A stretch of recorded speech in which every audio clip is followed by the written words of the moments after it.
Good evening, folks. Welcome back to another Monday night live stream. I hope everybody is well. I hope you've all had a fantastic weekend. I hope for those of you who are in lockdown, I hope you're coping up with that not too badly. We're a couple of weeks in now. We're nearly through the worst of it. So, yeah, I hope everybody is good. Let's have a look in the chat and see which wonderful people we've got in tonight. We had Marcus in nice and early. Says, afternoon, everyone. I'll have to catch the replay later. Thank you very much, Marcus. I'll no doubt catch you in the replay then.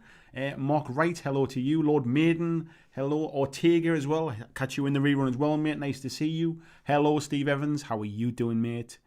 For those of you, actually, now it's all done. Steve Evans, this Steve Evans is the chap who is sorting out all of this new wonderful merch. So yes, if you haven't seen that, check out. I think I posted in the Facebook group. I think I put it on Twitter, and it's in the community tab as well on YouTube. So yeah, please do check that out. Dave says he regret not starting the hobby when he was younger. We'll get onto the topic tonight, which is about the main subject really is my 5 biggest wargaming regrets, and I'll come on to the details of that in a little bit, but we'll say hello to a few folks first. Tony Howell says hello all, hello to you, mate. David Moffat saying hello to the BlackJack Arenos. David Matthews Gore says evening all. Shouldn't regret not buying more Delac Gangers around 98. Peter Koeman, hello to you, fella. Dave says he regrets backing the Robotech Kickstarter, but that's about it. Tony Boog lied and hello, mate. He says he's early for once. Looking forward to some Monday night musings. We've got a few things to talk about tonight as well. Of course, like everything, we set our topic for tonight, and then we've got a bit of news that's come out as well. So I've lined a few extra bits up as well. So we'll chat about them too. Iron's in as well. Hello, Iron. Hello, Christian. Good evening, sir. Jeff Higdon's in. Stocky's Man Cave said it's been ages since he could sit and watch a live show. He's expected a big fanfare, lots of dancing, drinking and banter. Well, unless I suddenly get a massive rush on subscribers tonight, there won't be any dancing. I'm drinking my regular drink, which is hot black currant juice, which is all very nice. What was the last one? Singing, was it? Banter. There'll definitely be banter. There'll be no singing, there'll be banter. John Estel, hello, mate. With regrets, I've had a few. Hello, mate. Mark Corley, hello to you. James Zorm's in as well, popping in for a few minutes before his drive. Safe drive home, fella. We've got WARGAMING. Good evening to you, WARG. Who else have we got? Al Cluley's in. Hello, VJ. Hello to you as well. Of course it jumped. Of course it jumped. Let me scroll back to where VJ going. There he is. Good morning, VJ. Lee Russ, good evening to you. Hello to Scott as well. Blizzards, Derek Hodge, Tasty Brain Drain. We've got Cope. It says autofocus is tripping out. I did hear it clicking away, mate, but it seems to have sorted itself out now. So yeah, I'm sure it's fine now. It shouldn't be tricking around. It's supposed to be focused just on my face, not anywhere else. It's not got the fancy autofocus thing on. So Simon Dave says, how's it going, Andy? It's going well, mate. Thank you very much. Redwell, good morning or good day to you. Joachim saying good evening as well. He's struggling with snow effects and Corvus Kebab. That sounds like a good Friday night out. The Corvus Cabal build. Damn feathers. Palmsy's in as well. Good evening to you, lad. Luke's in as well from Standard Tabletop. I see you're going to go over to Twitch, mate. Interesting news. I know that we'll chat about that at some point. Jonathan Wyborn as well. It's an evening from Teesside. Building, not his favourite part of the hobby. I'm with you on that, mate. I am not a fan of building either. Mark Berracloth, good evening. Busey saying, a toss-up between this and I'm a Celebrity. It's no contest, mate.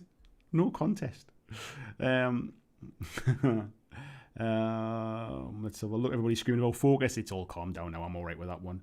Will Watson says, yep, not getting into war games earlier. Can't remember Joseph's Toy Shop selling wargaming figures. Yes, mate, they definitely did. They had a big, not loads, but I guess it was back in the day. They had like all individual blisters and stuff like that.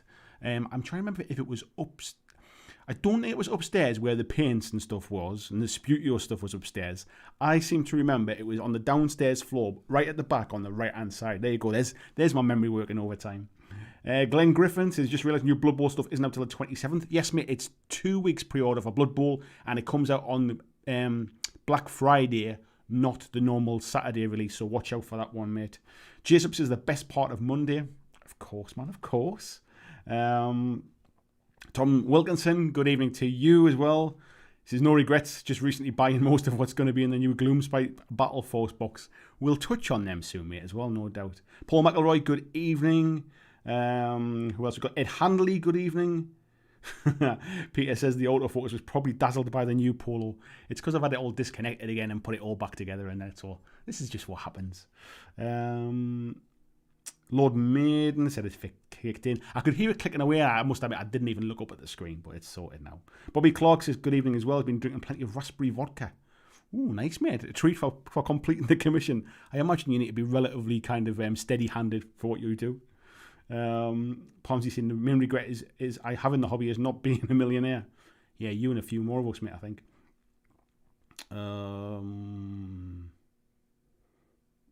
Where are we looking? Luke saying, just did an hour playing some Assassin's Creed Odyssey on Twitch. If Dan wouldn't sue me, I could be called sporadically twitching. Dave says, toy and hobby, never had warmer. I don't know what toy and hobby is, mate. Carl is in as well. Hello, he says, just getting a miniature war games, having enough time to have regrets. I'll get my words around get my lips around my words, I should say. Christopher Warden, hello. Bobby Clark, we've said. Gary Hollandale as well. Ed saying, just heard Asmodee moving the Star Wars. We'll touch on that as well, mate. That was the news I just got before we came on. Gary says, why is the post so slow when you're waiting for it? Yes. Sounds like you got plenty coming, mate. That's for sure.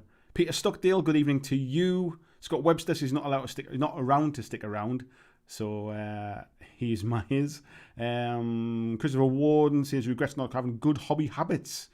Some of that is what I'll kind of talk about. And Flying Mammal says I'm here for Kovas kebab. Where did that come from? A Kovas kebab. I like the sound of it though now as well. Ed saying about Asmodee moving Star Wars games from FFG to Atomic Mass, pretty big news. I'm going to talk about that tonight, mate. I've got it all kind of like keyed up and stuff. I'm not sure it's huge news when you read into the background and understand a bit more about it, but it's certainly news anyway. And Kieran said he's out of his isolation now as well.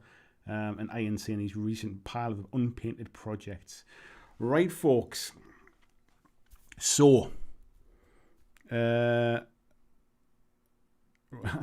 Tasty Brain Chain says, whoa, Asmodee is doing Star Wars. They've always done Star Wars, mate. Asmodee own FFG. That's the whole point. So yeah, tonight's topic, obviously, I'm going to be talking about regret. My 5 biggest regrets in wargaming. And what I should kind of preface it a little bit. And maybe I should probably do this for the... Actually, I'll tell you what we'll do. We'll switch across to the main screen. This one. And start that one as well. So I can record it for my Tuesday night clips video. So yeah, tonight we're talking about regrets in wargaming. And specifically my 5 biggest regrets when it comes to wargaming. And I want to kind of start with regrets, really. I'm a big firm believer in you should never regret anything. The only thing you should regret is the things that you don't do. And I don't see regrets as things that you can still do something about. So today in the Facebook group, there's a few people saying, I regret not painting a Napoleonic army or something like that. And I don't see that as a regret, really. That is just that's something you'd like to do that you haven't done yet. The regrets are the stuff that you've maybe done in the past, and you can't go back and change them now. Like, no matter what you do, that's just it, really. It's like, that's just how it is, really. So that's really what I'm getting at when I'm talking about regrets. And yeah, it's a bit trivial. I mean, it's kind of first world problems. But what I'm trying to almost frame it as, what are the things that you can learn, or somebody new to the hobby can learn, by the mistakes that I've made, or the mistakes other people in the chat tonight have made, by not making those same mistakes. So the first one I'm going to talk about is buying too much stuff too fast. And I think we're all conscious of this. We've all done this at some point. You get into a new game and you buy kind of every single thing you can get your hands on. You get really excited about it. You buy all the books. You decide to dive in with both feet. I did this with kind of 40k and stuff when I first kind of started getting into the hobby, and I pretty much bought an entire army before I'd even built the first model. And you buy all the paints and you buy everything. And before you know it, you have a massive pile of boxes or grey plastic or sprues or resin or whatever it is. You have a big pile of stuff that actually becomes quite overwhelming. And actually, when you see all that piled up in the corner and you realize how much you've spent, that can become quite demoralizing. Now, unless you are the kind of hobbyist who builds and paints an army in a few weeks kind of thing, I can understand you wanting to do that, like wanting to kind of buy everything at once and to get it done. Or if you're buying a specific list and you're trying to get ready for a tournament or something and you have to have it all painted, so you're batch painting the whole thing, there are still instances where that's not a bad thing. But for me personally, getting into the hobby and buying massive amounts of stuff, because I almost enjoyed the buying stuff and the shopping for stuff just as much as I did the kind of the hobby stuff. And you can get carried away with that kind of thing. So my advice would be hobby in manageable chunks. I think we're all guilty of it. I'm still guilty of it today. I still do it from time to time. I've got a lot better at it. When I did the slow grow campaign for the Kings of War army, I purposefully didn't buy anything new till I was getting to the point of kind of running out of things to paint. So I was buying the next thing in time for getting ready to start it, as opposed to buying 2,000 points of stuff and just having this big pile of stuff on the table. The idea being, if I didn't achieve it, if I got burned out, if I decided it wasn't for me, I didn't have a load of stuff I wasn't going to use. So yeah, I would say kind of just try and temper that stuff. That's one of my regrets. I've ended up with big piles of shame in cupboards and in the garage, and I've got a lot of stuff that I'll probably not use. And that's probably one of my regrets. My second regret in wargaming is not going to tournaments and going to gaming events earlier in my hobby life, if you like. I'm not that outgoing. It might seem like I am when because I'm on camera and I'm talking a lot and stuff. But I'm not the kind of life and soul of the party. I don't just walk up to strangers and go and talk to them or anything like that. So I'm not that outgoing. I'm quite introverted in the grand scheme of things. So going to an event with a lot of strangers wasn't exactly something that filled me full of kind of excitement. And I assumed it would be full of people who would absolutely crush you into the ground. It was all taken very seriously. You had to know every rule. You had to have your army painted to a fantastic standard to not be kind of ridiculed. And that you would end up standing around on your own quite a lot of the time, like not knowing anybody. And so for years and years and years and years, I didn't bother with events and tournaments. And once I'd actually gone to one, and I went with friends, I realised it was a very, very different experience. And most tournaments, and I have to say most because some are not, but like 99% of tournaments are very, very, very casual, friendly experiences. And if you don't know the rules, I mean, you need to know enough to play. But like, if you don't know the rules inside out, people will generally help you. And I've gone to War Machine events when I literally bought an army kind of on a Thursday, I think it was, and went to an event on the Saturday, having played one game, and people were really kind of helpful to me. I've since then gone to I went to the UK Games Expo on my own last year. Just booked a hotel and went on my own for the full 3 days, knowing that I knowing what to expect, knowing I would bump into people, knowing I'd be able to get games with complete strangers, knowing people would be friendly, and I would never ever have done that a long, long time ago. So yeah, anybody who's kind of on the fence about events and tournaments and getting to meet people, I appreciate it's like obviously current climate isn't perfect for this, but things will come back. Don't be frightened and don't be put off by events and tournaments. And if you are on your own, don't let that be a barrier either, because there is always people there to make you feel welcome. My third regret is not keeping a painting journal or a painting diary from the start, basically. Because what you find, again, going back to buying a big army and kind of painting it all, if you're a fast painter, this might not be much of an issue. But if you're painting an army over time, and it might take years, I mean, some people take sort of 3, 4, 5 years to paint the army, just buying a little bit here and there.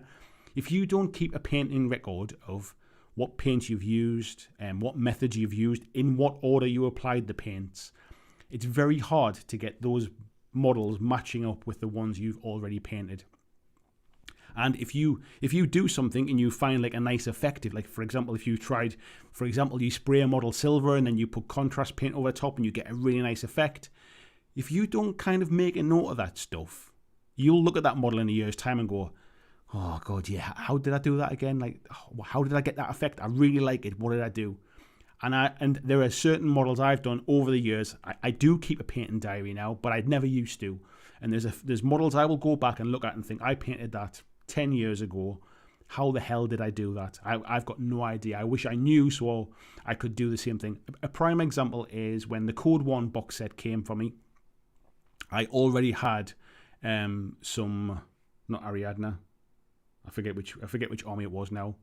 The blue ones, I forget what they are. Not the Yujing, the other ones, the Pano, sorry, that was what it was. I already had some Pano models that I'd painted a long time ago, and I had no idea what colour blue I'd used. And I ended up having to strip them all the ones I'd already painted, I ended up stripping them to repaint them the same way. So, yeah, keep a painting diary. Honestly, just a pen and a paper, just get like a little sort of notebook or something. Make notes as you go. You will thank yourself in the future. Number 4, I would say, is this feeling of having to kind of reach perfection with my painting, or like sort of thinking that every mini had to be painted to the absolute best of my ability. I spent a long time sort of with that, because the people I spoke to, I think, all felt the same way. Everybody was kind of trying to paint their best for every single mini, and I spent a long time not getting stuff finished, and it took me years to get out of that mindset. And these days, I've said this many times, that the only thing better than perfection is done, and kind of the best color is finished. Yes, push yourself if you're trying to kind of improve your painting. Yes, try to do your best work if that's what, like maybe on kind of hero models or on a big model or a one-off, just for the love of painting, if you like. But if you're trying to get armies done, or you're trying to get minis painted for board games, or you're just trying to get them on the table, every single mini does not have to be painted to kind of some golden demon standard. Painting Kings of War stuff taught me a lot. You're not painting a model, you're painting an army, and you have to treat them very differently. And these days, I am so much happier with my painting now that I've kind of relaxed and not felt the need to nail every single one to the best of my ability. And actually, sometimes there's not a huge difference between sort of something that's been relatively speed painted and something I've spent a huge amount of time on. So yeah, don't beat yourself up about that kind of stuff. Sort of admire other people's paint jobs, ask for advice, try to improve your stuff if that's really what you're wanting to do, but don't sort of beat yourself up about having to paint every single kind of mini in a 200 model army to kind of to award-winning levels. And the last one, and some people will disagree with this one, but the last one is holding on to stuff I know I will never ever use or I'll never play. I've been terrible for hanging on to things. I can honestly say anything I've sold over the years, I've never regretted it. Because I only sold it because I knew I wasn't going to kind of play it, or it was just gathering dust, or it was more likely going to get damaged or get broken by just kind of lying around in a garage or in a cupboard or something like that. So having a good clear out, selling on stuff to people who will make good use of it, as opposed to just sitting in a cupboard and never ever being used, is something I need to do more of. And I'm consciously trying to do that. I mean, these days I need to talk about different kind of games and different subjects on the channel, and just hoarding old stuff that I'll never ever use. It's not good for storage. It's not good for it's just not going to get used. And I know people say, "Oh, you never sell anything. You'll always regret selling your armies and selling your painted armies and all that kind of stuff." Personally, I don't. I think if I was going to regret it, I wouldn't be able to sell it. I wouldn't be able to part with it. So sometimes selling stuff you won't use in order to fund stuff that you will use is a much better prospect. Tim Kelly, if he's in the chat, I'm not sure if he is, he's just been having a bit of a clear out and selling a lot of stuff on eBay at the moment, and made a nice little tidy sum of stuff so he can now go and spend on stuff that he really does want now. And when I made my video about sort of I've never spent any money on hobby for 6 months, that was when I really found that everything I'd bought was something I really wanted at the time, but actually I'd never used for whatever reason, or I got caught up in the moment and sort of caught up in the hype of something. And these days I tend not to do that. So the newest stuff that I buy tends not to be stuff that I'm never going to play, but it certainly used to be. So getting rid of that old stuff is a huge thing for me. So yeah, maybe you can make a few extra hobby dollars and sell it on to somebody that's really looking for that. They get a bargain, you get a bit more money in your pocket and a bit more space at home for some new stuff. So if you're watching this back in the Tuesday Clips video, please let me know in the comments what regrets you have, or what advice would you give to new miniature gamers, new hobbyists, new war gamers, to try to not make the same mistakes that you did. So folks, let's press the right buttons and let's have a look in the chat and see what everybody else has been saying. I'm just reading about flying mammal with the Corvus kebab. That probably tickled me that tonight. Scott says he regrets buying minis, then selling them further down the line, then buying them again. I've never done that, mate. Like I say, I would only sell something if one, I needed the money, and then even if I needed the money, I'd only be selling stuff I knew I wouldn't use. So I'm surprised if you kind of sold stuff to rebuy it again. That's interesting. Tasty Brain Drain there saying didn't know that they owned FFG. Yes, mate, they own pretty much everybody, Asmodee. They are huge within the tabletop industry. Palmsy says better to regret something you have done than regret something you haven't. Yeah, I honestly kind of believe, as in, like, you should never have any regrets. If you sort of worry about doing something in case you regret it later, then either you probably shouldn't be doing it, or you just can't, how do I put it really? Yeah, regrets is just like you should try to live life with as few regrets as possible, and the only regrets you should have is that you didn't do something. Is it Jesus or Jesus Garcia says my regret was getting into Dust Tactics just before FFG abandoned it.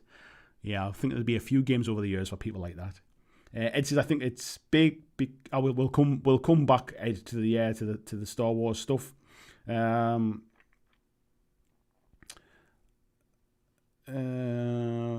Mark saying FOMO kills him every time. Yeah, like FOMO, I think that's part of the buying too much too fast for me. It's definitely FOMO's in that one as well. David says his pile keeps him cozy and warm. Chris Dawes says, oh damn, got me too. It gets us all, mate. It gets us all. That's why it was number one on my list. It was the easiest one to kind of, it was the thing that come to mind when I was thinking about topics for tonight. Derek says he sold more than 60 classic Citadel skeletons in the early 90s, and he really regrets that. He's got a couple of hundred more recent ones, but I wish he still had the old ones. I think sometimes that kind of stuff can be almost rose-tinted glasses as well. Like, what would you do with them? Like, do you just want them just because you like them and kind of you wanted to kind of keep them? At the time, you obviously didn't regret it. Do you know what I mean? Jason saying, oh Lord, I remember my old hobby pile. Ended up reselling a bunch of it. Yes, mate. I think that's never a bad thing, to be fair. Peter saying he's just dropped a couple of hundred on a few out of print models to complete armies he has. His main regret is not buying it all at once. You've mentioned that before, mate, and I honestly just I find that more off-putting, buying it all at once. I've said loads of times about how I hate to have stuff lying about, like kind of as a distraction. Anything I'm not working on has to be put away and be like, it makes me sort of mentally more focused and more organised. So yeah, just buying everything at once, unless you really think it's going to go out of print in the near future. And in that case, you might be better off waiting until it's cheap. Peter says Simon Davis says I regret not finding wargaming groups to play with sooner. I've learned you have to put yourself out there to get games in. That's 100% made. You do have to put yourself out there, and it can be quite daunting. I mean, there's a lot of us who are not the most kind of social animals, but you do have to put yourself out there. Scott said, if we had no models to build or paint, we will die. Everyone knows that. Scott said, not starting or joining a club earlier was number one. Not looking at a game system more than once. Not looking at regret is not looking at games. Yeah, yes. Sometimes you do have to revisit something. I would agree with that. Ignoring board games completely. Yeah, I think a lot of miniature gamers just think board games are like Monopoly and stuff. And actually, there's almost a topic in it itself. There's so much crossover between miniatures games and board games now that you miss out on a lot by not considering board games. Comparing his painting against the pros, I mentioned that one, and being ashamed of his hobby. Yeah, I would never say I was ashamed of it, but it's not something I've kind of actively talked about So, but then I've had other hobbies I've not really talked about. Like I didn't really talk to people about kind of like airsoft and things like that. So maybe it's just me not wanting to share personal information as opposed to being ashamed of it. David says the only thing worse than FOMO is straight up missing out. So we'll look. Palms he regrets moving to the middle of nowhere in Spain and not knowing how to drive or speak Spanish. But you can do something about some of that, mate. You can learn to drive and you can learn to speak Spanish now. So you can do something about some of it. And if you're in the middle of nowhere, though, maybe you have to move in that case. Mark says the weekender, he didn't go to them due to being anxious. I think anxiety and stuff and kind of social awkwardness and a lot of them kind of think, they're not that. They're nothing to be worried about. We all go through those kind of feelings. Even the most confident of people don't like the idea of going somewhere on their own. But I honestly do regret not going to events earlier and kind of getting to know more people and mixing and kind of putting myself out there a long time ago. I would know a lot more people and I would have played a lot more games if I had done that. David says Google keep his painting diary. Yeah, I've got. I actually, this is my new painting diary. I'm just writing in the back of it at the moment. My BlackJack notebook that I made or I bought. I got printed basically. That is my painting diary. VG is saying yes, always keep a paint recipe journal, 100%. Jason says he gets really shy about approaching a group at the shop to play a game. The thing you have to kind of think about, mate, is that you have something in common. Can you imagine, like, this might be a really bad analogy, but like kind of, going back to kind of me being like sort of 18, 19-year-old out in a nightclub, kind of dating, that kind of stuff. Talking to a stranger, I had no idea if we had anything at all in common at that point in time. If you're in a gaming store and you're looking for people to play games against, you already have a common interest. You might not like them. They might not like you. Do you know what I mean? Like anything could happen by a time. But that initial conversation, you have a common interest. You can say, I really like your painted models. What are you playing? That kind of stuff. Any chance of getting a game sometime? There's a lot of things you can kind of talk about. And the worst thing that can happen is they're socially awkward as well. And then they don't really talk either. So, and I'm sure they're probably thinking the same things. In an ideal world, that group who are comfortable together would invite you over to chat, but it ain't an ideal world. So sometimes you do have to just put yourself out there. Andrew Fairbanks, good evening to you, mate. Where was that one? Ed was just saying something there before it jumped. He says, similar to you, you're not going to events regret, not getting involved in organising tournaments earlier. Being part of building a local scene is great. Yes, if you're the kind of person who likes to do that kind of stuff, I can completely agree, mate. I've run a couple of events now, and I did really enjoy them, and I can see why people do get pleasure from that. Christian Ness says, you know the score. If you like what Andy does, you can help support the channel from as little as $2 a month and gain access to the private Discord group. Thank you very much, Christian, sharing the Patreon link there. Minnie Warmut, hello there. Says completion over perfection, 100%, mate. I agree. And David saying, yeah, knowing when to call it finished. I think I've talked about that before. There's definitely a point when you know, like, sometimes you don't know. Sometimes you ruin a model by going too far and trying to put extra highlights on it or trying to put extra weathering on it or something like that. But there's definitely a point where you just go, hang on, I need to step away from this now. I need to come back at it with fresh eyes and decide whether I need to do any more or not. Peter says he sold an 8,000 point dwarf for me and now he's getting back into fantasy. He does regret that. On the other hand, there's a lot of great plastic kits out now, so getting a new one is not so bad. How long ago did you sell it, mate?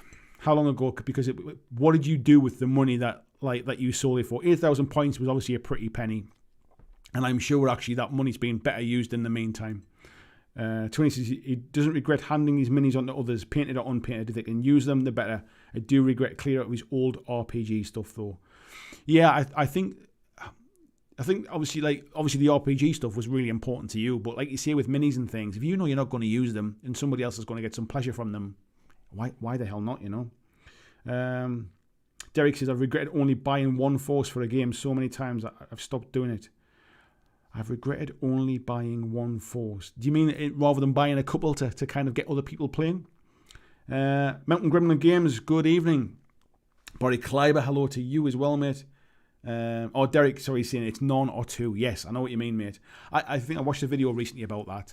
about, you know, it might have been Tabletop Minions with the leader or follower video that I did recently about, you know, if you want other people to play a game, you kind of have to have two forces. Otherwise, if you just buy one and go, so where's yours then? I thought we were going to play this game. If you want to get people interested in the game, you do have to kind of go the extra mile a little bit sometimes.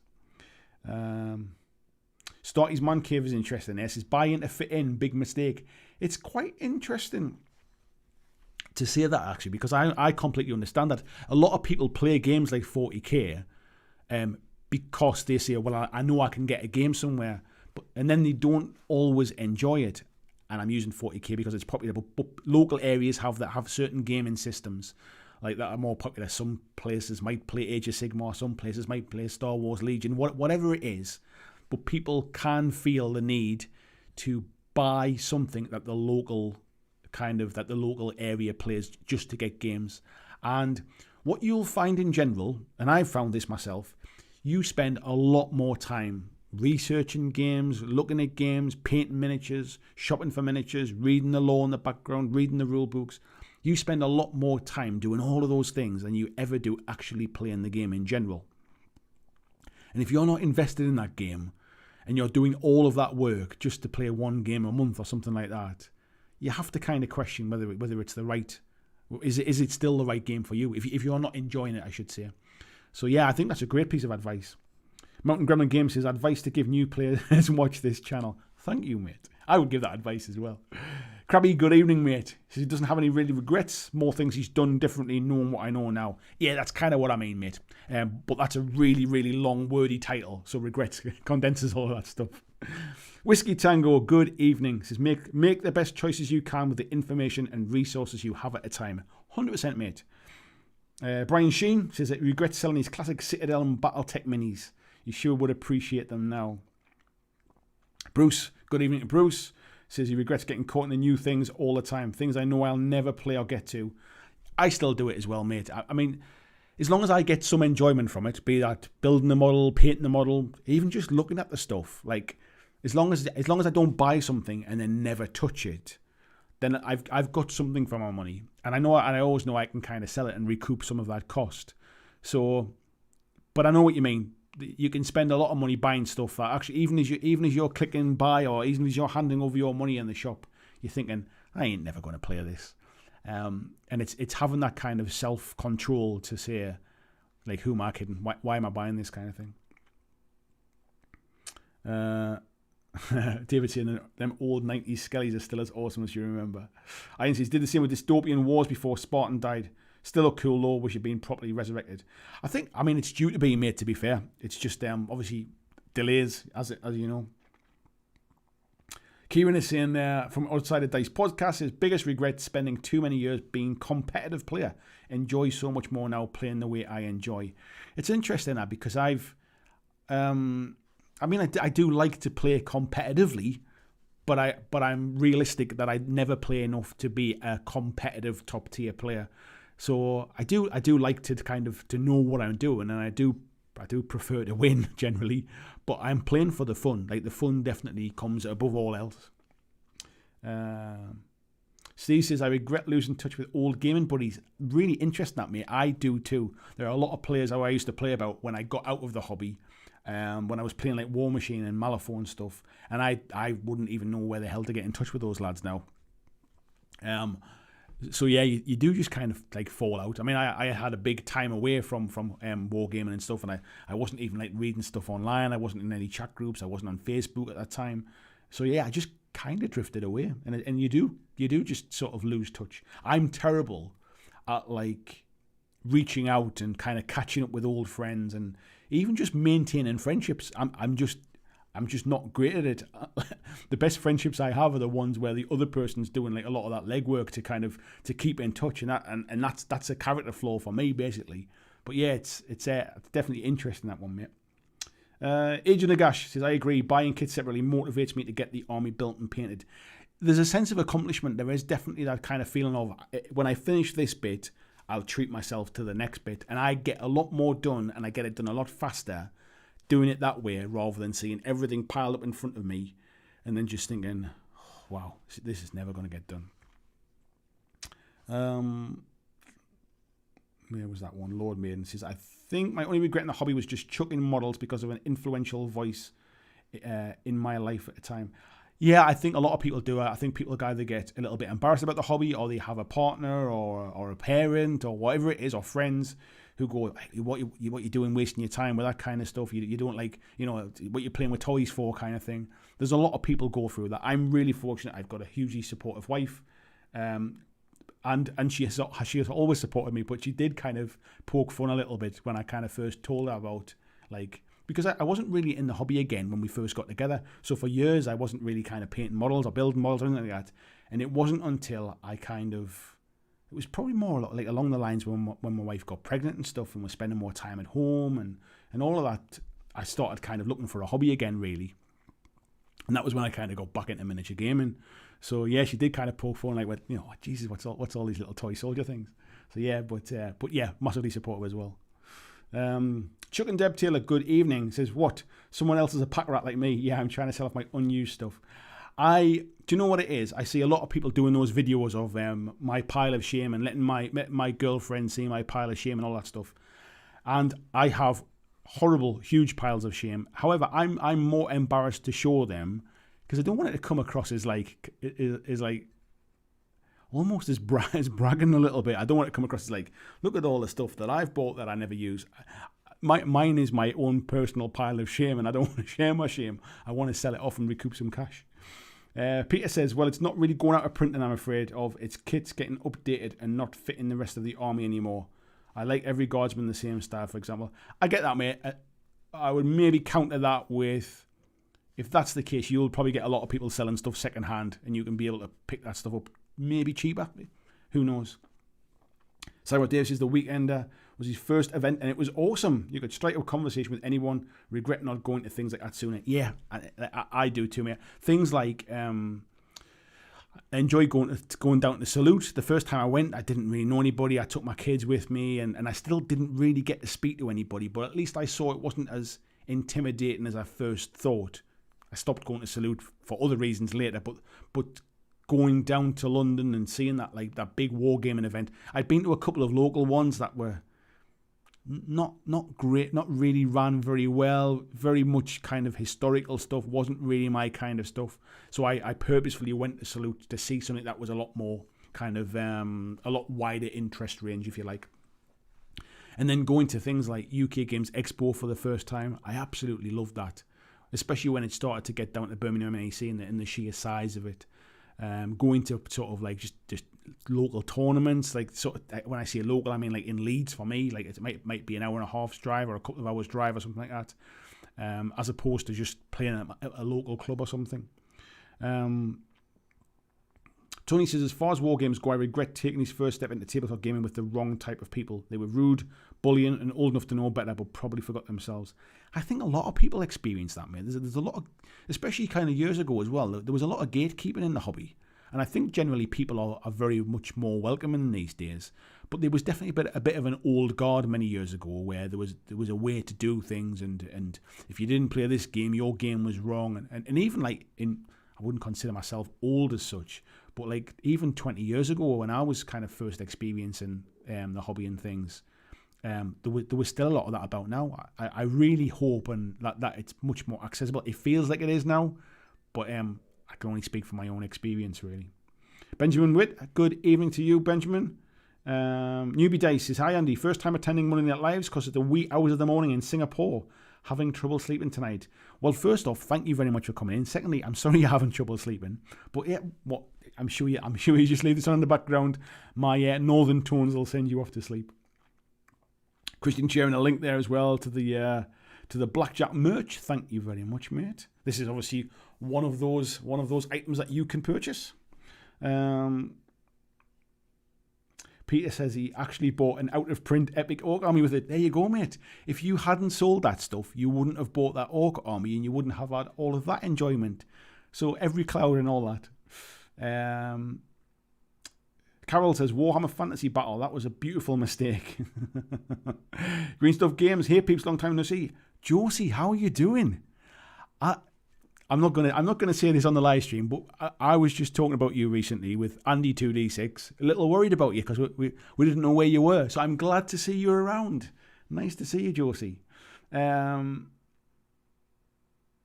Machine Gun Devil Dog says, I'm over 50 miles from any gamer establishment, so I get a lot of solo games. Good evening. Welcome to the chat. Welcome to the chat first and foremost. I struggle a little bit with solo games sometimes. There are certain ones I enjoy, but a lot of it for me is that interaction, and sometimes it's a case of do I spend the time setting up and playing a solo game, or do I just wait? Do I just go and paint instead or something like that? So I think sometimes that is what you need to do, and certainly in your case, if you've seen you're 50 miles from anywhere else, you either need to convince some locals, or you do need to enjoy kind of solo gaming. So I mean, I'm glad you're kind of finding ways to enjoy your hobby. David says pretty sure most of his hobby is just imagining playing games. Do you know what it is? There will definitely be times when there'll be times when what was I just going to say there? I was reading Marco's comment. What was I just going to say? We were talking about not playing games. That was it. I wasn't going to say there'll be times. I think it's a topic in itself. There'll be a time when I think we'll talk about this, is what I was going to say. That I honestly think people play a lot less games than they admit. And I think most of us spend a lot more time talking about games, buying games, building games, painting games, setting them up on the table because they look nice, than we ever do playing. And there's nothing wrong with that. Like that's part of the hobby. But I think sometimes we then beat ourselves up about buying things that we'll never play. And that actually, as long as you get some enjoyment from it, it's not as bad as all that, you know. Like if you buy something and build it and paint it and read the book and maybe play it once, or kind of just get some enjoyment from it, it's still been money kind of well spent. Might not be right, but it's still not been a waste.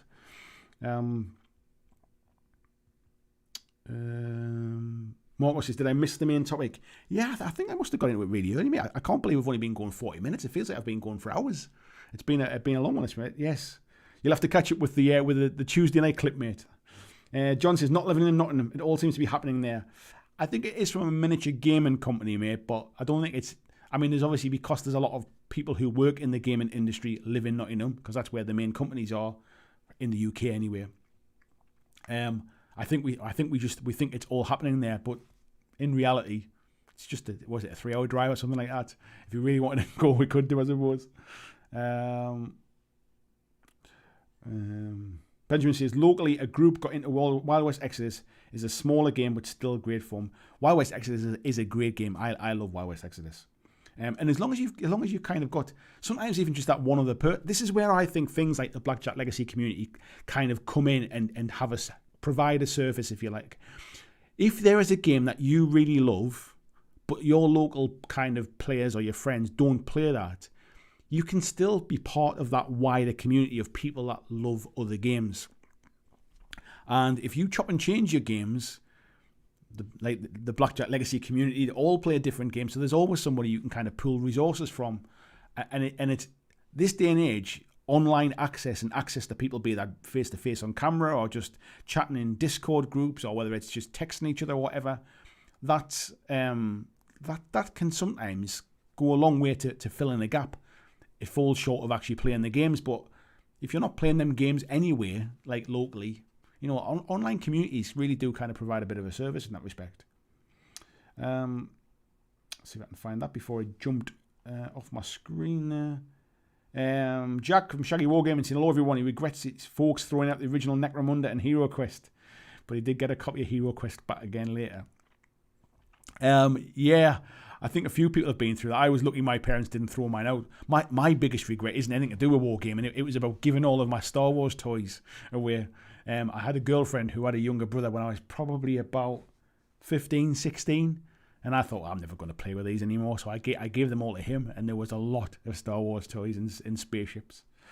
Yoakum says he's got 5 warbands for Warcry now and 6 more to paint up. As soon as things get better, I'm going to invite a few from work and a few neighbours to give them a go. That's the way to do it, mate. Just if you've got stuff that you can just say to somebody, do you want to just play this game? I've got everything done, ready to go. All you've got to do is kind of turn up and we'll play a game. You can convince a lot more people to play games that way than you can by saying, if you ever fancy getting into miniatures games, you've only got to buy this and buy this and buy this, and then buy some paint and buy some glue and buy this knife and clip them together. And then once you've got all that done, then we can have a game. That's going to put more people off than anything. If you can ease somebody in by having everything ready to go, you'll convince a lot more people that way. Jacob says he's done the same. I had a good group of guys that used to come over and play 40k, fantasy and the occasional RPG, and just drifted apart. Yeah. Luke says, I sometimes regret having a need for variety and wish I could be a bit more focused. I enjoy having that variety, mate. I was just like, I was talking about, obviously, about how the channel was doing at the minute and kind of, you know, how is it going full time and that with my wife tonight. Just we were sitting before the live stream, and I said, actually, I went, like, I would be more worried if I just focused on one game and that was all I ever talked about, because if that game ever died or that game ever became less popular, kind of like my whole channel would just fall down the pan kind of thing. So I enjoy variety. I've always enjoyed variety. I did it with video games. I've played lots of different video games. When I used to play golf, I would never get a kind of a membership for a golf course because I didn't want to just play one course. I wanted to play lots of different courses. So I think I like variety. Derek says, starting a force using figures from a range that is not yet complete. Some manufacturers are really bad at this. They stop producing new figures with gaps in a range. I guess there's two sides to that, mate. If you feel the need to have 100% official minis all the time, then it's going to be a problem. So, like, to be fair to people like Mantic, they created those lists knowing there was gaps, but it was to allow people to use whatever minis they had from other games to come in and try the game. Games Workshop generally do not include models. Sorry, they don't include rules for units or characters that don't have a model. So, I think I can see pros and cons for both. Jackson also during 5th edition 40k started his Chaos Army and bought what looked cool but found out they were not good in the game. There's another reason for that. I mean, by all means, buy Rule of Cool wins every time. Buy the stuff you like. You don't always have to buy the kind of the best stuff in the game. But there's nothing worse than buying something, spending ages building it, painting it, getting to the table, and then just finding it doesn't actually do anything. It's almost wasting its time being there.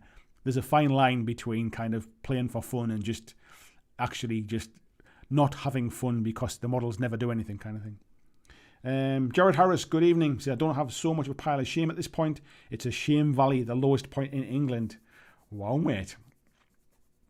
I'm a long way off having a valley of shame. Mine's definitely a pile. And when I say I haven't really got anything to paint, it's because I'm not going to just paint stuff that I know I'm never going to do anything with. I'm far better off leaving it unpainted to try and get some money back to sell it. Because the only thing worse than trying to sell a painted army or a painted board game is selling a half-painted army or a half-painted board game. Ed says UK Games Expo is fantastic. It is, mate. Jack says his advice to try a game or an army first, proxy and borrow bits. Yeah, definitely try and proxy them, mate. Nobody will ever give you a hard time for proxying stuff if you're playing with your mates. Nuclear Wargaming, good evening. It says, greatest regret in Wargaming is that I had a 2,000 point Vostroyan full metal army and he sold it for cheap money. Maybe regret how much you sold stuff for, definitely. Peter says, you would think older stuff gets sold for less than new kits. That's not the case with old metals. These 2nd edition metal Cadians are quite costly. I can imagine when it gets really old, mate, there's probably just so few of them about, but I was talking about kind of, like, if for example, Games Workshop stopped making current Imperial Guard and started making new ones, there's a lot of them about, and there'll be a lot of players want to get rid of the old stuff to buy the new stuff, is my point. But yeah, once it's kind of 15 years old or something like that, it's scarcity of stuff at that point. Andrew Fairbanks says, for a long time, his biggest regret was his AOS collection. Has a ton of stuff, but we've never gotten a pile of shame. It was that I chose fantasy over 40k because the format never got played. Interesting, mate. 40k not getting played. Jamie, good evening, Jamie. Says, very lucky his wife and family have always been supportive of his hobby, does not share his hobby interest with his co-workers. My industry career, it would not be well received. Interesting. I don't know what your industry or your career is, mate. I never really shared mine with my old employers or my old kind of work colleagues and stuff. I never ever told them about my YouTube channel when I left. I didn't tell them what I was going to do, but it wasn't about being embarrassed. I just kind of like it was for me. It was my own personal thing, really. Ryan, good evening, Ryan. Says, how hard do you think it is to get a new game out there? There are a lot of names out there, and it seems like there are less new rule sets. I've written a game, and I'm worried it won't get traction. Hello, mate. I guess let's not beat about the bush. It's hard. There's a lot of choice out there. People are invested in games, and if people have spent a lot of money, especially people who play things like 40k or big army games, they're less likely to want to try something new. On the flip side, there are a lot of people who like to try lots of different kind of games and lots of new games. And if your game offers something different and it offers good rules and all that kind of stuff and it's fun to play, then it'll get traction. So there's never a bad time to launch a new game. There's only a bad time to launch a bad game. So if your game is good enough, it doesn't really matter what else is out there. It needs to just be given the chance to get out there and get into people's hands. How you market it, how you get it out there, how you make people aware of it is a different thing. But yeah, it's a tough kind of field out there. There's a lot of stuff to choose from, but a good game should still kind of come to the top. Newbie Dice says, yeah, I lost an online Kings of War League game. Told myself it's all right, but I think subconsciously it's getting to me. Painting a new model now to get myself to sleep again. Do you know what, mate? You've got to kiss goodbye to those losses and just kind of take one on the chin. Unless you were cheated, everything else is just gravy, mate. Excuse me, my itchy nose. Everything else is just gravy. Just ignore the loss. There's no point obsessing about a loss. The game is gone. You'll never win it, no matter how much you think about it now. You can't go back and win it. Peter says he's mostly a solo player. It's just really fun telling your own story while playing. Nothing wrong with that, mate. Nothing wrong with that.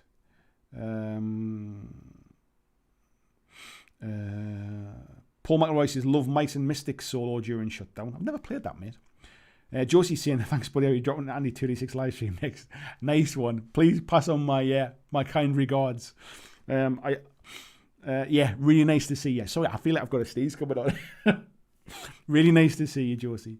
Moon Knight says, what's up? I only paint the models I really want to learn how... Sorry. I only paint the models, but I really want to learn how to play Kill Team, but it's hard. No gaming shops, not open in Dublin, and there's no gaming shops open anywhere, mate, really, at the minute.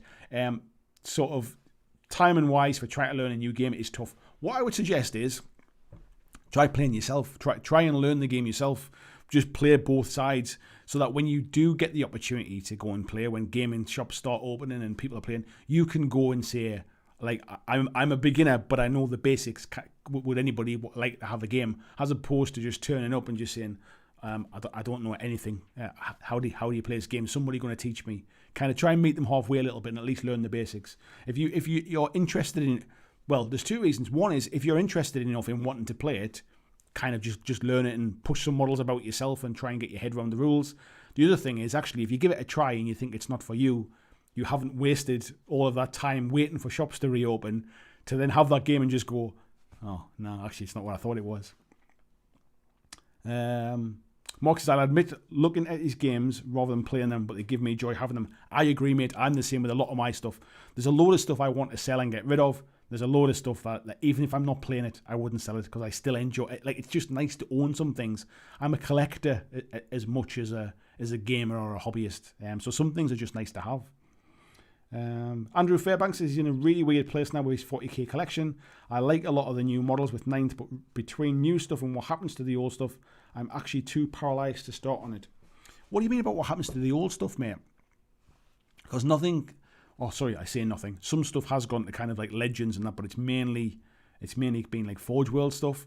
I mean, generally nothing gets kicked out of the game. So if you're always on the fence of, do I get new stuff, but what about the old stuff? I guess you will get stuck between a rock and a hard place and not do anything. Peter says, a game you love but nobody plays. Dreadfleet. Krabby says, question, have Tamiya or Revel ever dabbled in mini wargaming, or do they make models for anyone else?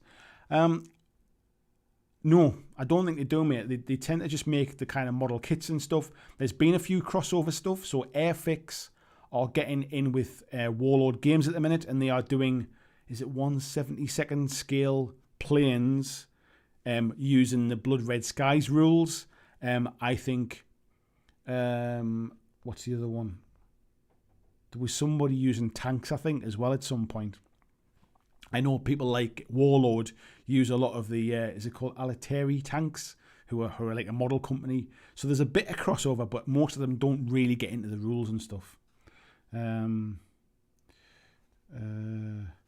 Games has been playing Warcry over Zoom. Works quite good. I've not really been playing stuff like that over Zoom. I've been like, I've played the odd bit of tabletop simulator stuff, but generally I've hardly played any games, if I'm honest, other than the stuff I've been playing with my wife. Starty says, sorry Andy, as it's now your job and all, but another one for me. I spend too much time watching people hobby instead of actually hobbying. It's interesting that, mate, yeah, because there's times when I'll kind of I'll be searching through YouTube looking for something to watch, and I'm thinking, I'm spending time here just looking for something to watch. I should just go and paint a model or something, stick a podcast on. Tony says he's painted almost anything so we can relate to a fair few people who play different games. Maybe not from gaming experience, but definitely from the mini experience. Yeah, like I say, sometimes just having stuff's nice. Barry says he still has his 70 Star Wars toys. That's the one thing I'm definitely not going anywhere. Yeah, I think I was in that kind of 15, 16-year-old place, I think, mate. Christian sharing the link there for the Teespring store as well. Thank you very much, mate. They are still available at the moment. We need at some point to kind of to amalgamate stuff, but yeah, at the minute it's still available. Krabby says, imagine bolt action could utilize some kits. Yeah, so like I say, they do use it. I don't think it's the Airfix ones and stuff like that, but I think they use or Tamiya ones. But I think they generally, in general, as long as the scale's right, you can use like a lot of those World War II type stuff. Luke's in there. Yeah, you and me are the same with variety. I need it and absolutely enjoy it. It was also the same with golf and like to rotate around the courses. Yeah, I'm all about variety, mate. VG says, am I okay? I'm going too far painting spots on this vampire. Not at all, mate. You get the spots put on there, mate. I also want to say as well, I don't know if Tim Kelly's in the chat tonight, but VJ wanted me to say a big thank you to Tim. Tim sent him out all the way from UK to Australia, pretty much as far apart as they could be. He sent him out the Dead Zone 2-player starter box that he wasn't going to be using, and packaged it up, sent it out to Australia. And VJ says when it arrived, it was full of all kinds of UK goodies. So he just wanted to kind of publicly say a massive big thank you, and I think it speaks a lot of the kind of Tim especially, but the community at large as well. And VJ said, like, he loves the BlackJack Legacy community. People will literally take the shirt off the back kind of thing. They go the extra mile. And I see that a lot. People just helping each other out. Be that like a kind of like a virtual kind of arm around the shoulder sometimes when somebody's a bit down. Helping people out with minis. Help like shipping stuff about between each other. Watching everybody in the Patreon group kind of doing the mini swaps and all that. I find it really kind of heartwarming. So thank you, Tim, for what you did, but thank you to everybody as well. So yeah, thanks. Moon Knight says X-Wing was great until they changed the rules and upped their prices. Nobody played it anymore. I tell you what, while we're talking about X-Wing, so one, let me get. I'm using the wrong bloody mouse. That's why. Let me get this up, and I can make sure that this is. So. Let's not go to that one just yet. So some news that's just broke tonight is that you might know Fantasy Flight Games, who make Star Wars Legion, Star Wars X-Wing, or just been talking about X-Wing there, Star Wars Armada.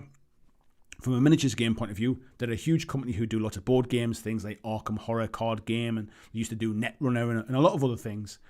But they have basically announced tonight that the Star Wars miniatures games, Armada, X-Wing, and Star Wars Legion, are going to be moving over to Atomic Mass Games. And Atomic Mass Games, if you don't know who they are the company that make Marvel Crisis Protocol. Now you might be thinking like, whoa, what's going on? This sounds like it's huge news. It sounds disastrous. What's going on? Why is it changing companies? Have they lost the license? You kind of have to kind of get in and read the fine print a little bit. So let me just show you the announcement here tonight. And the announcement basically says here, Atomic Mass Games takes its first steps into the Star Wars miniatures games galaxy. Development of Star Wars X-Wing, Star Wars Armada, and Star Wars Legion moving from Fantasy Flight Games to Asmodee's miniatures games focused studio. That's kind of a key point, and we'll come back to that in a second. It says, in a strategic reorganization of its Star Wars miniatures titles, Asmodee is announcing today that oversight of 3 Star Wars miniatures titles will be moving to a dedicated miniatures games studio, Atomic Mass Games. Development of all future miniatures games will be handled by Atomic Mass as well. The move to a speciality studio positions Asmodee's miniatures titles for even greater success in the future. There's a bit of a blurb there about bringing games together and stuff, limited possibilities, incredible new experiences for tabletop gamers.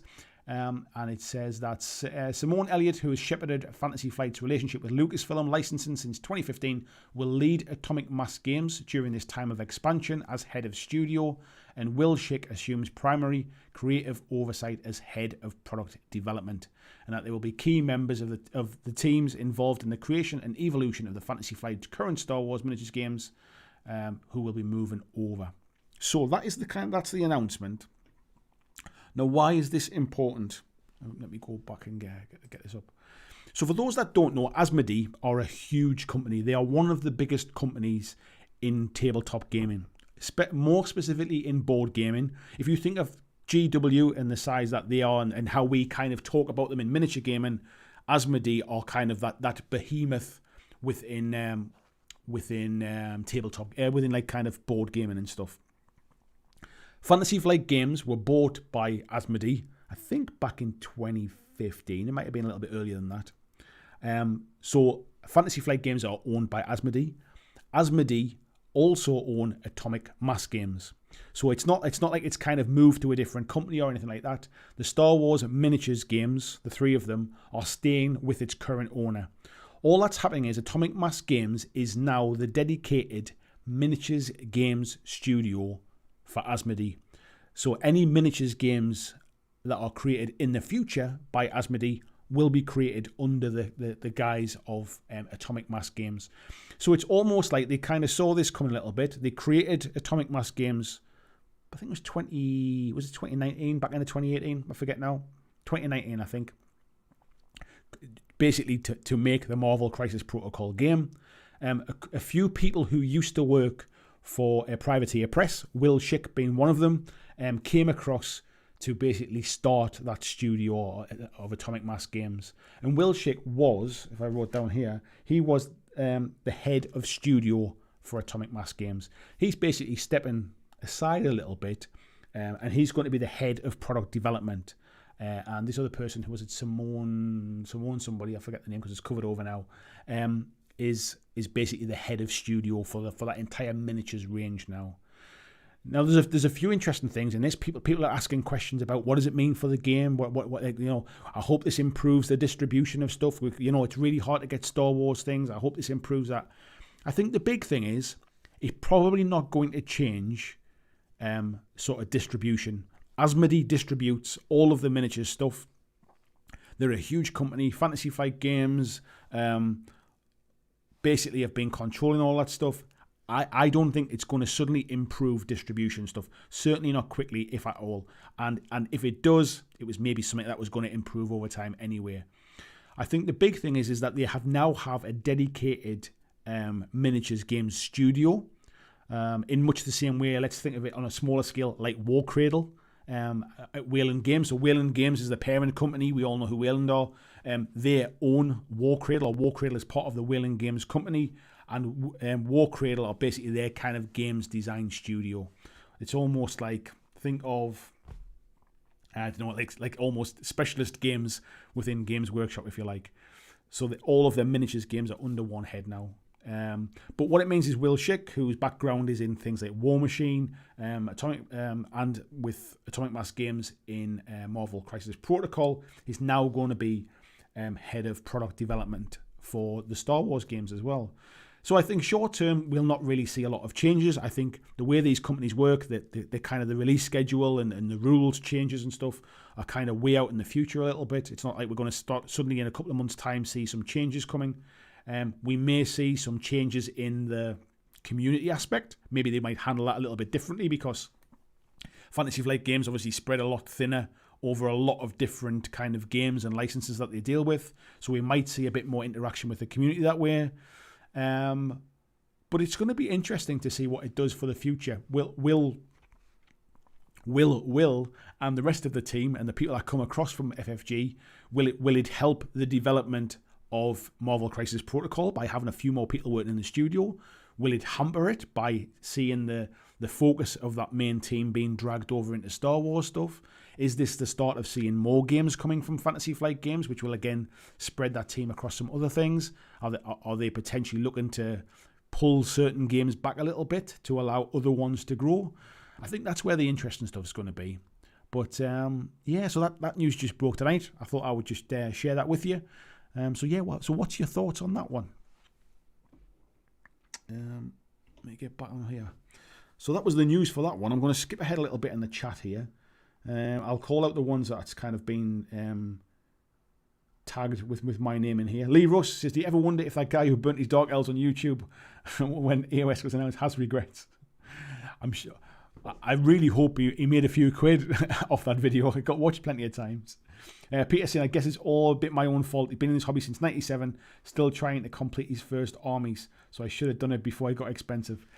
Yeah, that's a different kind of regret. Taking like sort of 20 years to finish something. Chris says, I don't really like that phrase, pile of shame. It's a pile of potential. It's only potential if you're going to do something with it, mate. It's a pile of shame if you buy stuff and it just lies there gathering dust. Whiskey Tango says, I think new games should have a low-cost onboarding point, i.e. skirmish. I think a lot of games do, mate. I think the problem is that as a community, a lot of people ignore that entry point and instantly go, you have to play 2,000 points. But I think most games have an entry point, if you like. Ryan saying, great advice on the game. Thank you, mate. Best of luck with it, whatever it is, anyway. I'm going to skip ahead a little bit. VG saying, anyone have any good tips for green stuff sculpting besides keep your fingers and tools wet? I've never sculpted anything, mate, so I'm not up on ask you, but I'm sure somebody else will.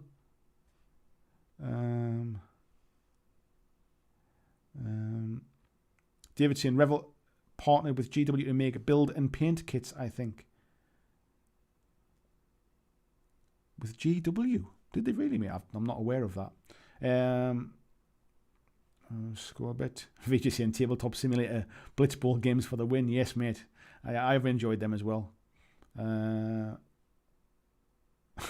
Andrew says, I like one-page rules, but clearly none of the games fit on one page. It's interesting that, mate. I'm sure they did at some point. David says, if I watch too many painting videos before bed, I get out of bed and stay up too late painting minis. You could, well, first of all, don't watch them before bed then, but it's interesting that they do motivate you to pick up a brush, so that's good. Ed says X-Wing didn't drop off at all with second edition round him. If anything, it grew as people were burnt out at the end. I think there was the issue with the expense of the new sets, if you like, with the new kind of, what would they call it, the conversion kits. There was a few kind of ruffled feathers about that stuff. But I think once we were over that hump and new players just coming in and getting started had a much easier time in picking it up, which I guess is exactly what they were trying to do. Dave says Fantasy Flight Games is a star for dropping games due to loss of license. I'm trying to think what they've dropped, mate. The Netrunner one was taken off them basically because the license was owned by WizKids anyway, or Wizards of the Coast, one of the two, I forget which one. So that was kind of taken away from them. I'm trying to think what FFG have dropped for the license. I'm not sure.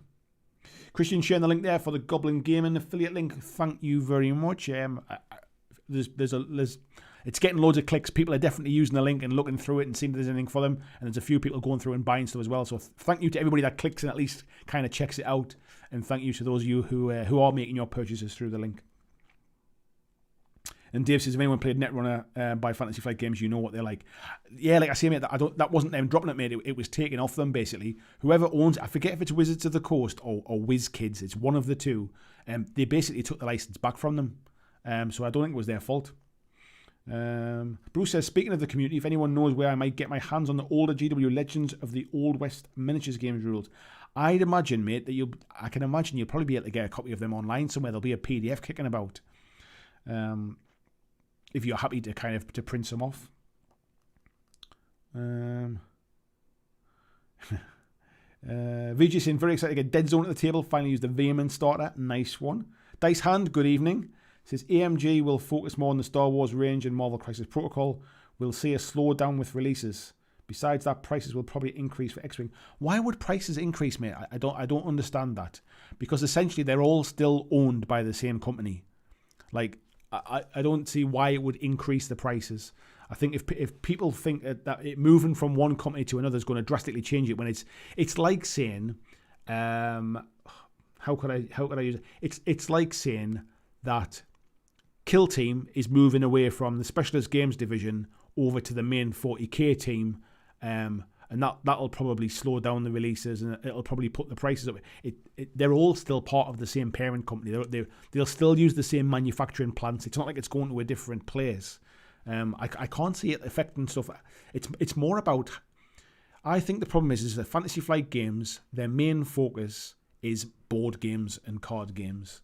And what they're doing is they've obviously set up Atomic Mass Games as a company to give it a try, really. They gave them Marvel Crisis Protocol. Can you handle a big license? Let's see how it goes. And if it all works out, you will become our miniatures games studio, with a load of people who've come from a miniatures gaming background, as opposed to the people at Fantasy Flight Games who have probably come from a board gaming background and moved across into making miniatures gaming rules.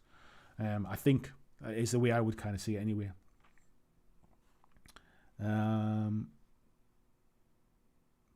Tasty Brain Drain says, yeah, I agree on the short term. I don't think much will change. As for long term, I really don't know how this will affect things.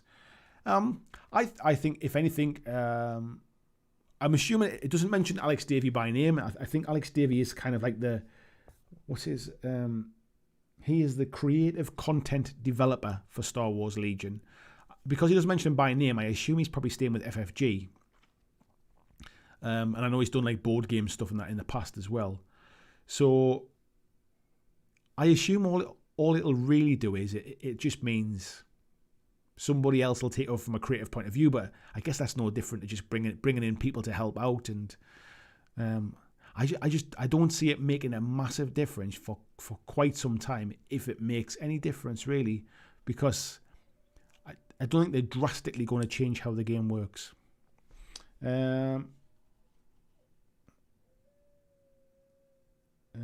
Jared Harris says, I've seen the Revel GW build and paint stuff. It's old sculpts from 2nd, 3rd edition. Yeah, it must have been a long time ago, mate.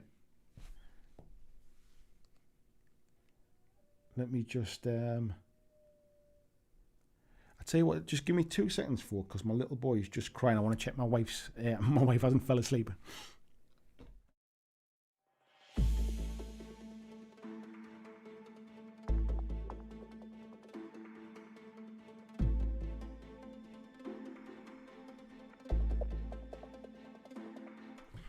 I'm back. That was quick. She was on her way up the stairs when I heard him. Where are we up to here? VG said, anyone going in on the core space pledge? I like to look at the terrain, but not interested in the minis or the game. To be honest, mate, you'll be able to buy the terrain stuff later on, but the game's actually pretty good. Dave said, after all the Warhammer licenses were taken away from Fantasy Flight Games, Chaos in the Old World is now a lost game by FFG. They had to rebrand. Yeah, so I think basically what happened there as well was, as far as I remember, Games Workshop took away the licenses to those games. One, because they were going to start producing them themselves, like sort of like board games and stuff. All of the board games and stuff go through themselves now. And the other side of it was, as soon as FFG started talking about doing miniatures games, there was some kind of, not a fallout as such, but almost a kind of like, or well, now you're competing with us. It was different when they weren't competing in the same area, if you like. So once Rune Wars come along, like the GW license got took away, and Rune Wars came along very, very fast after that. So I think there was more to it than that. But FFG weren't dropping licenses. In those instances, they were just taken away from them. Yeah, Tissy Brain Drinks in Netrunner was owned by Wizards of the Coast and developed by Richard Garfield. That's right. Yeah, Dust and Rune Wars. Rune Wars, I agree, but I think that was more just it wasn't very successful. I think it basically died as opposed to them kind of dropping it as such. Yeah, and Ed saying the loss of Warhammer license was inevitable after the success of X-Wing. Yeah, I can imagine, mate. Dirk says, reason for price increase, because they can. After Asmodee bought a lot of companies, price for board games went up. Asmodee already own those companies now, though. That's my point, that they've owned them. They've owned both of those companies the whole time. So Asmodee have owned Fantasy Flight Games for like 5 years, and they created Atomic Mass Games when it came out. So there's no reason for that to suddenly change prices. Luke saying the job of a parent is the most important and you're never off the clock. Yeah, I just heard him just starting to cry. His bedroom was just behind this wall there, and I was just like, is she coming or not? And as I got to the door, she was just coming all the way up the stairs. Marcus says maybe your son didn't like the news about FFG.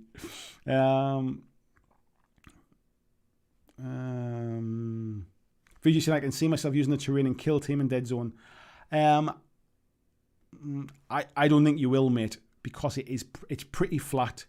The stuff for core space is more walls, whereas for things like Kill Team and Dead Zone, you need some height. You need kind of like you need to make it a bit more 3D. You can buy not core space. You can buy Battle Systems sci-fi terrain that has more height to it, but you can buy that now. You don't have to wait for the Kickstarter for that stuff. The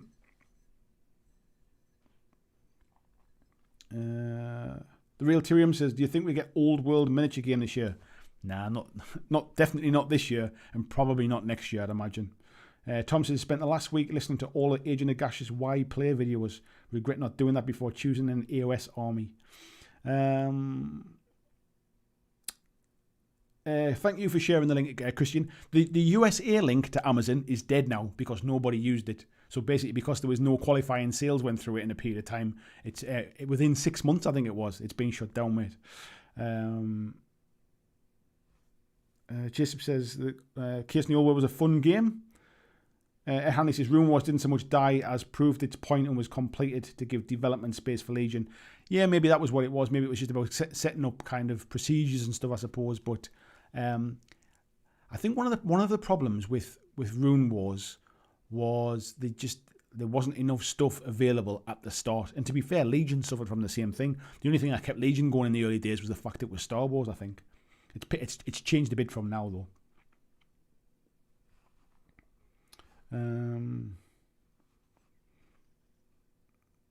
VGC wasn't aware of the other sci-fi battle system. Yeah, battle systems have got a full range, mate. They've got a load of stuff you can use for like Walking Dead or like even for like Marvel and stuff, I suppose. It's very much kind of sort of modern day stuff. They've got a load of fantasy stuff now, and they've also got a load of sci-fi stuff. And the core space stuff is their first kind of game, if you like. Just Kev, good evening to you. VG says, plan to use the Australian Amazon link, but the range on Amazon Australia is so you haven't been able to. I just assumed Amazon was huge everywhere, mate.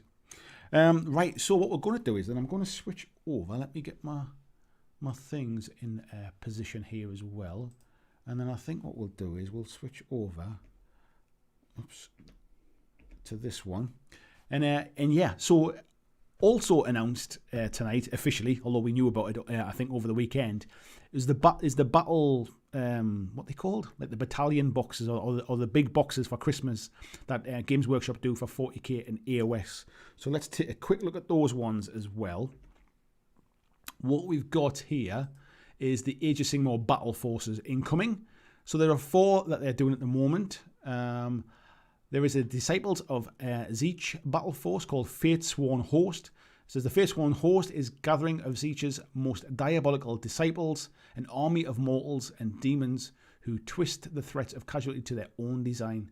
So yeah, there's a good number of models in that set. There's some really nice minis as well, to be fair. So if you are thinking of starting an army for those, this is not a bad point. We don't have any prices at this point in time, so we've got no idea how much these are going to cost. I'd hazard a guess. I think these are probably going to be around, they've got to be about £110 or something like that, I'd imagine, as a guess. Pure guess, that is mine. I've got no idea. The next one is the Caradon Overlord's Battle Force, the Barak Nar Skyfleet. I haven't gone into any details. I literally read these about half an hour before I came onto the stream, so I've not done any research about like kind of what's the current cost versus buying them separately and stuff like that. But obviously, a lot less minis in this kit, but there are some bigger ones with those the flying ship things, whatever they're called, the gun brigs, I think they call them, or something. The sky fleets. So yeah, some nice models in that one. We've then got the Ogre Moor Tribes one as well, which is called Meat Grinder Warglut. And again, there's a good mix of stuff in there. I bought the what was it called? Bone and Flesh, I think it was, or Flesh and Bone, which was the kit with these guys in, and the Ossiarch Bone Reapers. So a lot of this kind of stuff was already in that kit as well. But I think, did it have this? I think it had this sort of cannon thing in it, and then a lot of obviously the ogres as well. But it didn't have the mini giant in there. We can call it the mini one now. The gargants are out. But yes, there's a nice mix of stuff in there. Probably points wise, probably a nice tasty size as well. And then we've also got the Gloomspite Gits Battle Force, the Fungal Loon Horde. Somebody in the chat earlier on saying they just bought a lot of these things recently. So yeah, we've got a lot of the squigs in there and some of the Trovas as well.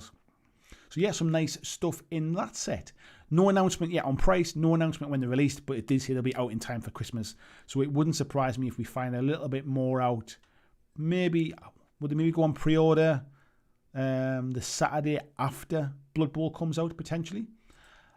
And then we have the 40k ones. Now there's 6 of them for 40k. There's a Space Marine one called Interdiction Force, which is basically a Captain in Phobos armor, 10 Infiltrators or Incursors, 10 Reavers, an Invicta Tactical Warsuit, and an Impulsor Transport. So looking at that from the amount you get in that versus where we're seeing £85 for the recent Combat Patrol box, which probably, I think it had 5 Reavers in, 10 Marines, a leader model, and this Warsuit. You then got this tank in here as well. That's why I'm thinking it's going to be about 110 quid. That's where I'm getting my guess from, to be fair. We've then got a Necrons one called Eradication Legion, which has got 10 Warriors, 5 Immortals or Death Marks, 5 Triarch Praetorians or Lich Guard, a Canoptech Spider, a Triarch Stalker, and a Doom Scythe or Night Scythe, and a Techromancer. So I think this is a great purchase for anybody that's kind of like gotten into Necrons, ready with the new edition and stuff. There's only some of the Warriors really that's a bit of cross between some of the sets that's already out there.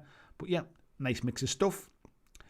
The Astra Militarum one, I was just saying this in our Patreon group tonight, I think this is probably the worst of the lot. And purely just because of the fact it's like, it's just such an old set. I mean, the start collecting box for these guys has been pretty much, was it 1 or 2 of these, I think, previously? Lehman Russ, few bits and a few of the kind of the troops and stuff. It's not been it's not a massive step up.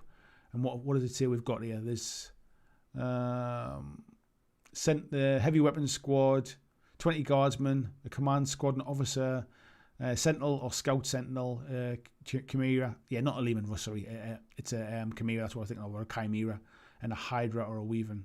So yeah, it looks all right, but I think anybody that's kind of like, nobody's buying this to expand their force, I don't think.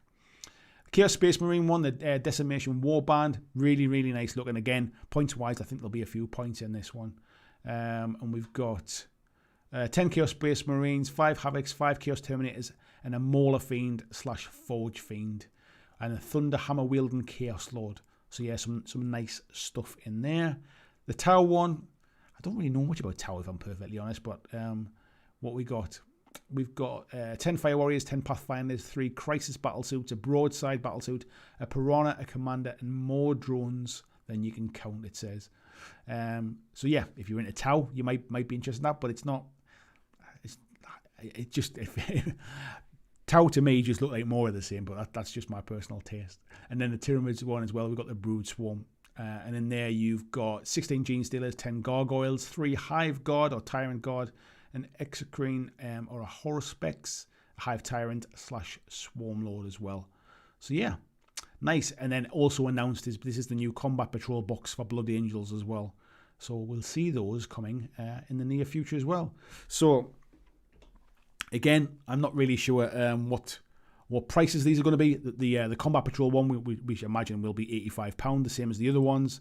But yeah, no idea for prices or release date for the other stuff. But no doubt, because it says coming in time for Christmas, I can't imagine it's going to take too much longer to see those going for pre-order. So, yeah, that's that stuff.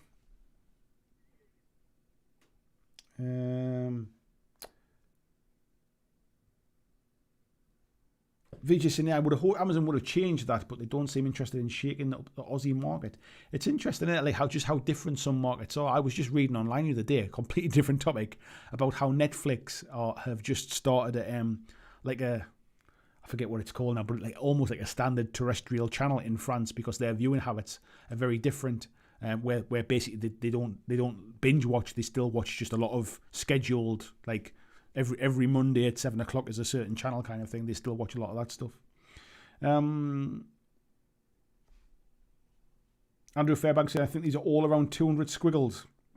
I've got no idea how much they'll be. Honestly, I think it'll be a bit less than that, but I can't imagine they're going to be under 100 quid, that's for sure. I would say about 110, 120 quid is a pure guess. Mark saying, so this thing from Night Games on Kickstarter now looks awful. We'll never play it, so why do I keep checking it and thinking about pledging? Because you've got fear of missing out, mate, and you're obviously a Harry Potter fan. Personally, I wouldn't touch it with a barge pole, but that's just me. The fact that Night Games, because they're not Night Models, they're Night Games when they're doing this one, because there's obviously some kind of financial kind of reason for that one, distancing themselves. Night Games have significantly dropped the amount of money they need to fund this game, which worries me, because it means they're either going to cut some corners on the finished product versus where they were last week when they pulled it, or they were properly taking the piss the first time. And I don't think they were. I think they were being realistic about how much they needed to make this game work. So yeah, I personally, I don't think I'd be touching this one with a barge pole. Lucian, he likes the Metal Balloon Dwarfs, big fan of the GW Ogres. They massively remind me of TikTok from Return to Oz. He's saying the Gits are his favourites. Tom says, so annoyed, never thought they'd do a Gloomspite again, as I missed last year's. They definitely feel like a little bit of like shifting old stock on some of those things. Vijay saying, Gits are an awesome army, but I've got plenty of those minis already. Yeah, Tony saying there, the models are usually very nice, but games maybe except Batman not so good. Yeah, I think the difference is that these ones are not. These are plastic as well. I think these ones. I think these are the first plastics they've done, so that worries me a bit as well, if I'm perfectly honest. La Croissant Necron. Definitely, mate. Jared says, really like the Chaos Space Marine one, pick of the bunch. Yeah, it's quite a nice one actually. I actually like the Marines one, purely just because I like Marines, and it's like I don't own that the Grav tank, and I don't own that crisis suit thing, and they'd be nice, but I don't need them. I won't be buying any, I don't think. Jared says 125 quid based on a hunch in Indomitus. Yeah, I'd imagine, mate. Andrew Cine thinks Battle Forces are 200 quid before discounts. Do you mean there's 200 quid's worth of stuff in them? Do you mean? I'm not sure. It wouldn't surprise me, to be fair. Like I was saying, based upon £85 buys you for a Combat Patrol box. That's why I'm kind of pitching it at about the 110, 120 quid mark.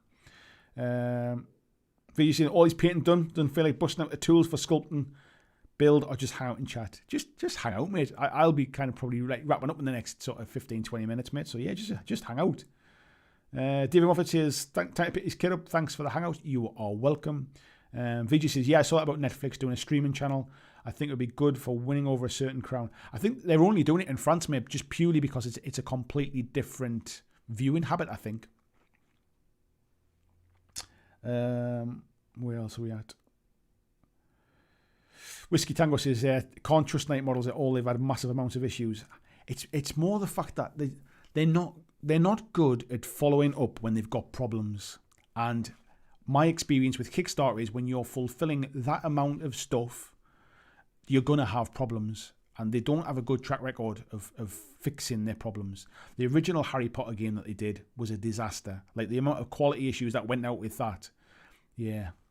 Davesy and I would pay £85 for them, no more. They're definitely not going to be 85 quid, mate, when the Combat Patrol boxes are 85 quid. So yeah, I'd imagine north of 100 quid. I can't remember what the ones were last year, the kind of battalion boxes. Or Rastaman saying they were 110 last year. There you go. There you go. So if they were 110 last year, I can imagine 100 and 125 in that case. Barry said he's pre-ordered a new Blood Bowl starter box for Season 2. It's actually pretty good value compared to the 2016 one. I agree, mate. Was it last Monday? It feels like a million years ago. Was it last Monday I was talking about that one? I definitely think it is, mate. And I think I forgot to mention it, and I mentioned it in the Tuesday Eclipse bit. I cut in and mentioned it. I forgot you got the referees in there as well. And the star players. I kept calling the big guys the star players last week. I meant the big guys. I forgot you got the star players in there as well. Simon Davis, I heard the Night Models Harry Potter game was a bit naff. Are they kickstarting a new one? They're kickstarting. It's kind of like a board game about Quidditch called Catch the Snitch. But I watched a playthrough of it online. It doesn't look great. I certainly wouldn't be backing it. Good evening, Kirsten. How are you doing? Nice to see you in. Jason says I pre-ordered the second season as well. Been enjoying Blitzball. The new box seems like good value. I think so. As much as spending nearly 100 quid on like toy soldiers can be kind of thing, I think it's good value for what it is. Jason was just saying that. Lord Maiden saying the Tau box looks to be a collection of 6 boxes together. I think it's about 170 quid if bought separately. Yeah, I can see them being about 120, 125 quid then. Barry's enjoying Blitzball Season 2 as well. Wish it were more widely available. Yeah, me too, mate. I was just talking about it today in the Facebook group. I wish it was more widely available as well. Kirsten says, surviving, thanks. How's your fine self? You having a chat there with Christian. Rastaman says, I was wrong about Battle Forces. They were 100 quid last year. I just checked how much the Tau Battle Force cost me. It was 80 quid at a discount. I still stand by my 110, 120 quid, and it would not surprise me. I think the fact that we now see these £85 Combat Patrol boxes, I can't see them sort of putting that Space Marine one at only 15 quid more than the current kind of Space Wolf one, or releasing the what's it called, the Blood Angels one at the same time as well for 85 quid and then costing 100 quid for that one. I think they'll be over 100 quid. Kirsten says, as far as wargaming regrets go, I backed Dystopian Wars Kickstarter for 250 and lost it all. Oh, you one of the unlucky ones that didn't get it. That's a real kick in the teeth, that one though. And yeah, I'd have that regret too if I'd backed it. Tony says, I keep hoping GW release Blitzball or game like Space Marine Adventures or through game. For whatever reason, mate, I don't know what the reason is, but they've decided that it's not coming to the UK. Maybe they're worried about it'll impact on Blood Bowl sales. I've got no idea why that's the case. Maybe it's purely just a market employ to try and to grow into a different market in the US. I think they probably feel that in the UK they've kind of saturated the gaming market a little bit. There's not really people who don't really know GWR. As far as anybody that's remotely interested in that kind of stuff. And I think over in the US, I think they see that as a massive market to grow in. And I think that's why it's probably released over there. Simon Davis says, cheers for the stream, Andy. I'm off to bed. Thank you very much, mate. Take care. I'll be cheerleading there. Rastaman was a bit luckier.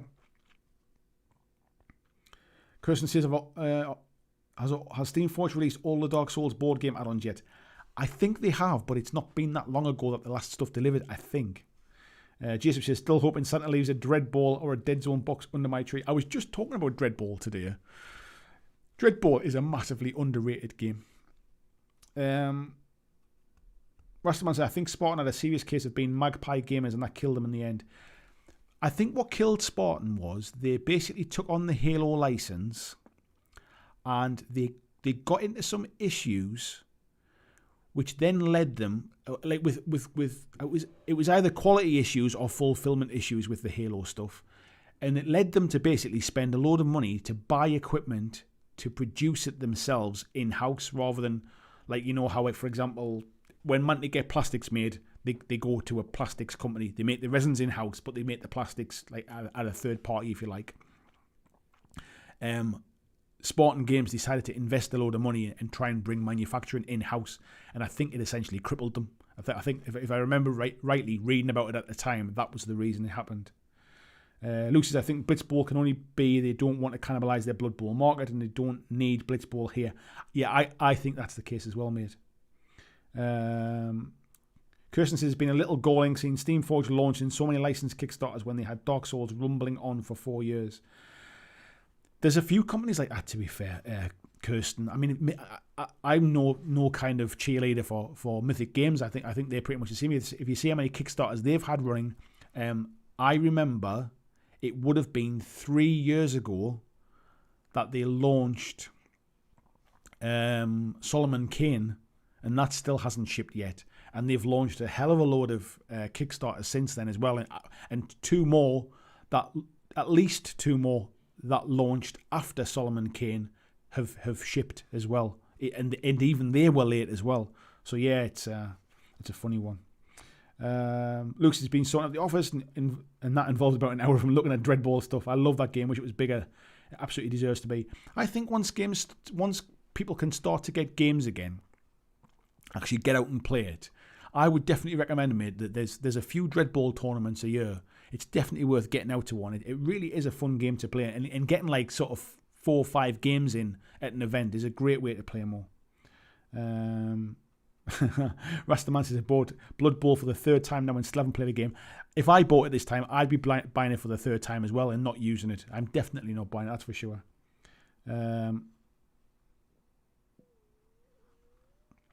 VJ saying $700, which is significantly more than the $550 you paid last year. What was that for, mate? Did I miss something in the conversation?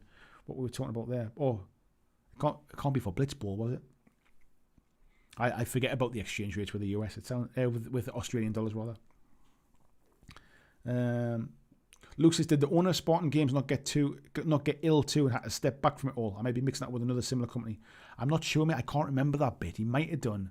But there was definitely something that happened around the Halo license, and they basically invested heavily to bring manufacturing in-house, and I think it all kind of went belly up at that point. Josh Hunter saying, Kickstarter is definitely a source of hobby regret across the world. 100%, mate. Dustinson as well says he's still patiently waiting Super Dungeon Explore Legends, so not a regret really. How long has that been there? Has that been waiting, mate? I don't know much about that game. Kirsten saying back the Bloodborne board game because that's CMON, so little risk there, but it has definitely made me wary of others. I pledged $1 to Obsidian Protocol to see how it goes in the pledge manager. I think CMON's could potentially be one as well for the future to be a little bit shaky. I think they're overextending a little bit as well, and I think they're certainly another company that relies upon one Kickstarter doing really well to almost fund other projects that are being manufactured to get that cash flow of stuff coming in. And I think, as some other companies are as well, they're one bad Kickstarter or one Kickstarter underperforming away from coming crumbling down. VJ says he's talking about Adobe CC sub for the year. Where did the hell that conversation come from, mate? I didn't even see that conversation. I pay monthly for mine, mate. I forget how much it is a month, but yeah, I just pay a monthly subscription for it. Is it 3 to 5 years, Warwick? Is that how long that one's been waiting for, is it? Rastaman saying, it's a wallet killer, but when it comes, it feels like you're getting it for free. I know that feeling. I know exactly what you mean. Jason says local Barnes & Noble in St. Louis has a large board game and RPG section. I assume it's the same for a lot of them. Good place to offer Blitzball. Yeah, I mean, it's exclusive to Barnes & Noble over in the US, isn't it? There's obviously some reason why that's the case. Rastamancy's got a Battletech stuff there. Awesome. Luke says Super Dungeon Expo was a big scandal.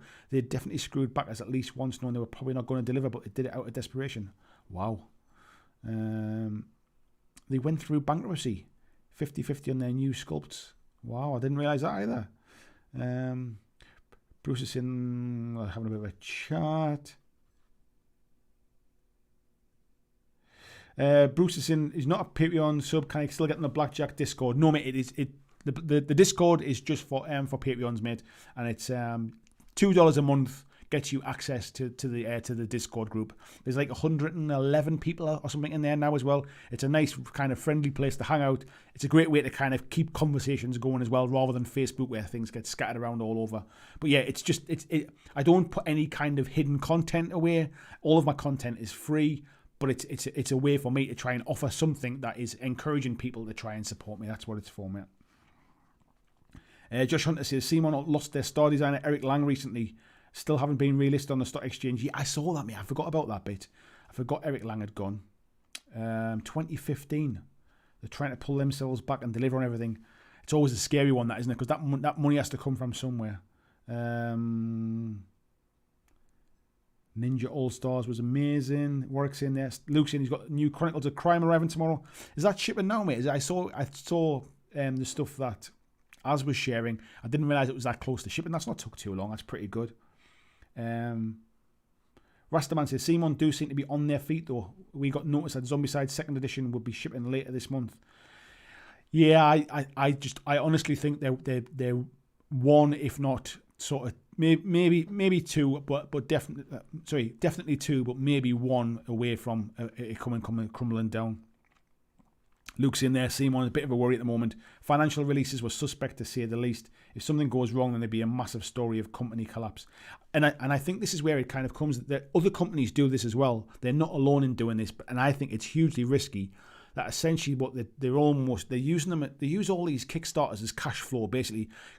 I keep coming back to Mythic because they're a company that doesn't really sell anything at retail. They've just opened their own online store selling some stuff, so they have a little bit of money coming in. But essentially, up until recently, the only money they made was through Kickstarters coming in. And the only way you can keep money coming in is by keep releasing Kickstarters. And when they've got stuff in the background that's not released yet, I just worry that it's just a case of like, this one's paying for that one. The money coming in for this one's paying for three kind of Kickstarters ago, and then the next one's coming in to pay for the next one because we've already spent that money on development for another game, and I feel like it's kind of just juggling balls. I don't know that for certain. It's purely just kind of hearsay, and it's purely just me speculating. But that's my gut feel, and I know for certain other companies have been in that exact same position, and it's dangerous. It is dangerous. Oh, Luke's in Chronicles of Crimes a few months early. They know what they're doing. Yeah, I think they were pretty much sorted almost before it went to Kickstarter. That one, the game was pretty much done, wasn't it?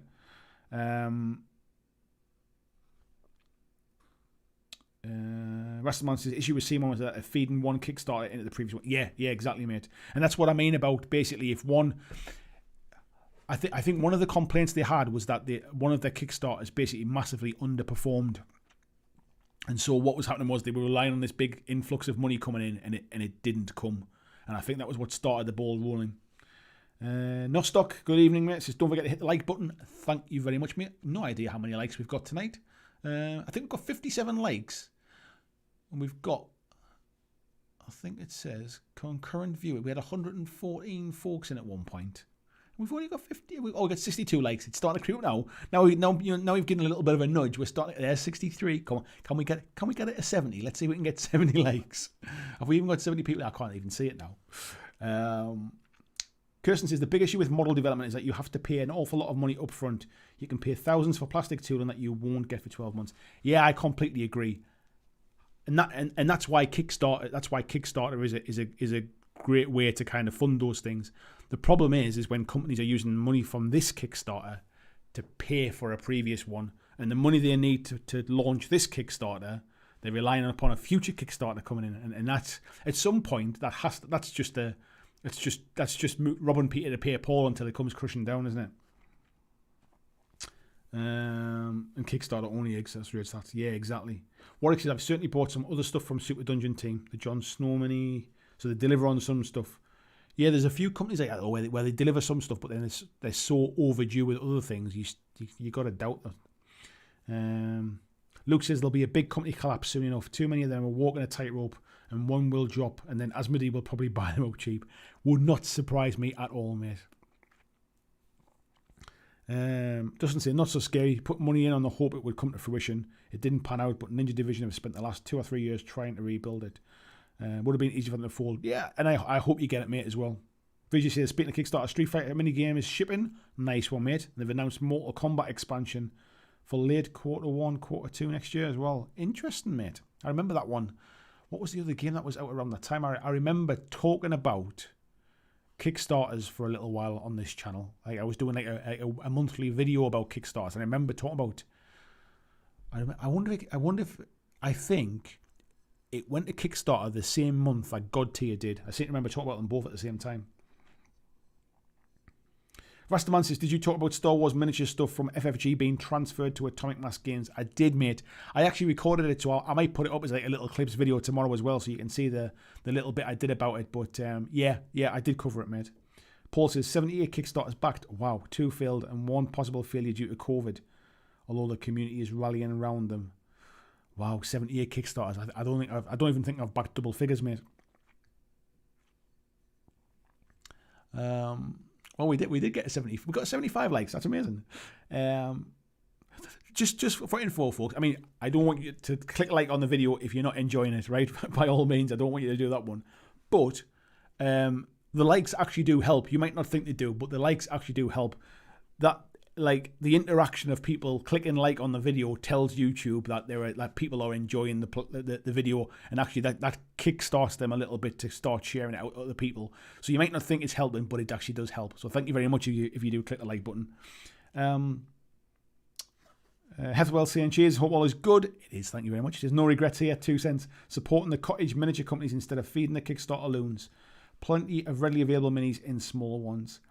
Yeah, I'm all for supporting the smaller companies and stuff where they deserve the support, where they're producing a quality product. If they're producing garbage, be that a big company or a small company, like it's the same when I talk about supporting like your FLGS, your friendly local gaming stores. Don't support them just because they're local. They need to have the friendly part as well. Stotty's Man Cave says, didn't Monolith get unstuck with Conan? I think the problem Monolith had with Conan, mate, was they misunderstood how much stuff they'd put in the Kickstarter box, and they couldn't replicate the gaming experience at retail for a price that people were willing to pay, I think. It ended up where basically they were just breaking even, I think, to send it to retail, which is why the reason their next game, which was Batman Gotham City Chronicles, which was based on the Conan rules, was Kickstarter only. That basically they made all of the money from Kickstarter, as opposed to, like some companies do, using Kickstarter to fund a game to get it to retail, to get it in production. I think that was the issue with that one. Mark Horneff, good evening, Mark. He says, currently at 240 backed and 3 failed. Wow. Marcus says he's made it. Nice one. Lord Maiden says, why I won't go for Steamforged Kickstarters. I feel like they would do more and more Kickstarters while other stuff was still being made. Unsurprising that some went out for retail too. I think all of Steamforged stuff has gone to retail, to be fair to Steamforged. And I think they were in a bit of a shaky place as well a while ago. And I think the size of Dark Souls really caught them off guard. I don't think they ever expected that to be as big as it was. I'm sure they hoped it would be, but I think it caught them off guard. But recently they had a lot of cash coming into the business. They've had investors come in from an equity firm. They had Steve Jackson, basically. It is Steve Jackson, isn't it? Who's came on board now as well. Oh no, it's Ian Livingston. Which one is it? It's Ian Livingston, isn't it? Ian Livingston's come on board as one of the directors and stuff, and they've got some investors. One guy I think who used to work for Hasbro. So I think the financial issues are behind them now, but I think they were in a bit of a shaky place at one point, I assume. Mark Horneff says currently at 240 backed and 3 failed. 240 backed, mate. Wow. Joachim said, good night, folks. Thanks for sharing your regrets, people. Thanks, Joachim. Vigi says there that they said most of the approvals, sculpting prototypes for Mortal Kombat have already been done, so nowhere near as much production delay this time. And I think they've probably learned a lot from that one as well, mate. I think for some of the people involved, it was probably their first Kickstarters. Ian says, I'm definitely in the triple digits for Kickstarter projects, in double digits in failures as well. Ouch. And Warwick's in, he's backed several Kickstarters, but it's been years. Got a ton of use from Ninja All-Stars. Some Wild West Exodus still sitting in the box that came in. Yeah, I think a lot of... Tasty Brain Trace says, the downvoter hasn't shown up yet. Do you know what? It's because I haven't... it's because I didn't put Games Workshop in the title tonight. That's why. Let's just leave it at that. Paul says, I haven't backed 78 big box games on Kickstarter. When I get a big name, I tend to back big. However, a lot of these Kickstarters have been hobby stuff. Yeah, like I backed on Kickstarter. I backed the Redgrass Games kind of paint and handles, which was essentially a glorified pre-order system. I mean, I think I backed it. Was it in? I think I backed it like in April or something, and they arrived in June or something. It wasn't like a full one. Jared says, never backed a single Kickstarter. Sounds like it's a rite of passage, but I don't think I have the room. In that case, mate, if you don't think you've got the room, you always get twice as much stuff as you thought you were going to get. Tanuki D says, waiting on ISS Vanguard. Let's hope it doesn't become regret. I think you're pretty sound with that one, mate. Whiskey Tango says, I think Steamforge has done decently well after Dark Souls. They learned a lot. Yeah, I mean, they were a relatively small company when Dark Souls launched. They're a bit different now these days. Whiskey Tango says, apparently there's two game designers named Steve Jackson, one in the US, one in the UK. It was, there's a Steve Jackson who owns Steve Jackson Games, and then there's Steve Jackson who worked with Ian Livingston, who used to own Games Workshop, or created Games Workshop, and wrote the Fighting Fantasy books as well. They're two different ones. It took me a while to realise that. Paul says his brother backed Dark Souls and he backed Resident Evil. They've definitely improved massively since Dark Souls. Resident Evil delivered with 0 issues. If I remember, mate, I think Resident Evil might have even delivered a little bit early as well, because I backed that one as well. VG says he's backed 67 and 7 have never delivered. Wouch. Kirsten says she backed the Drop Free Kickstarter, and I know Hawk War Games had a major problem because of all their pallets of stock turned up, and they discovered they filled every square inch of their warehouse. And they couldn't physically move around. I think a lot of companies basically they miscalculate just how big things are, either in the size of the actual the success of it, if you like, and I think they sometimes miscalculate just how much space that they need to start packaging stuff. Fiji saying, I want a thumb down now so the one downvote streak isn't broken. It'll be back soon enough, mate. Do not worry about that. It'll be back. Don't worry about it. Mark says he's become more cautious with Kickstarter campaigns due to the current trend of 1.5 versions. I am that 1.5 versions, pardon my language, but boil my piss. Honestly, that really frustrates me that people have spent money to back a game and then basically they make them pay again to fix the problems that they found once more people got to it. I remember getting Batman Gotham City Chronicles, opening the Kickstarter box when it arrived and lying on the top of the stuff included in the box. When I opened it up, the first thing I saw was telling me the Kickstarter was coming for basically almost a 1.5 version, essentially, like the fixed rules and stuff. And that soured it for me. Things like Joan of Arc, from Mythic, 1.5 version coming to fix all the stuff that we screwed up the first time. And then you can get the rule book for free as part of the second Kickstarter, but you had to spend so much on other stuff to get it. I just don't like that kind of stuff. Tony saying 61 backed, all delivered, mostly only a bit delayed. That's not too bad, mate. I'm trying to think what's the worst delay I've had on stuff. I tell you, it's not that long ago I went back and I looked at the Walking Dead Kickstarter from Mantic. That was the first ever Kickstarter I backed. And I couldn't believe how quick it was from backing it to delivery of the first wave. They shipped it in 2 waves, but I was really surprised how quickly it was from backing it in a closing. I think if I remember right, it was only about 8 or 9 months from closing of the pledge, closing of the Kickstarter to the delivery of the first wave, which was brilliant. And actually getting it in 2 waves was quite nice because you got to play with the stuff. And then all the other expansions and bits and pieces came later. So it worked out quite well. I'm trying to think if there's anything else I've had massively delayed. Super Fantasy Brawl was probably the longest delay I've had. Like I say, Resident Evil came bang on time.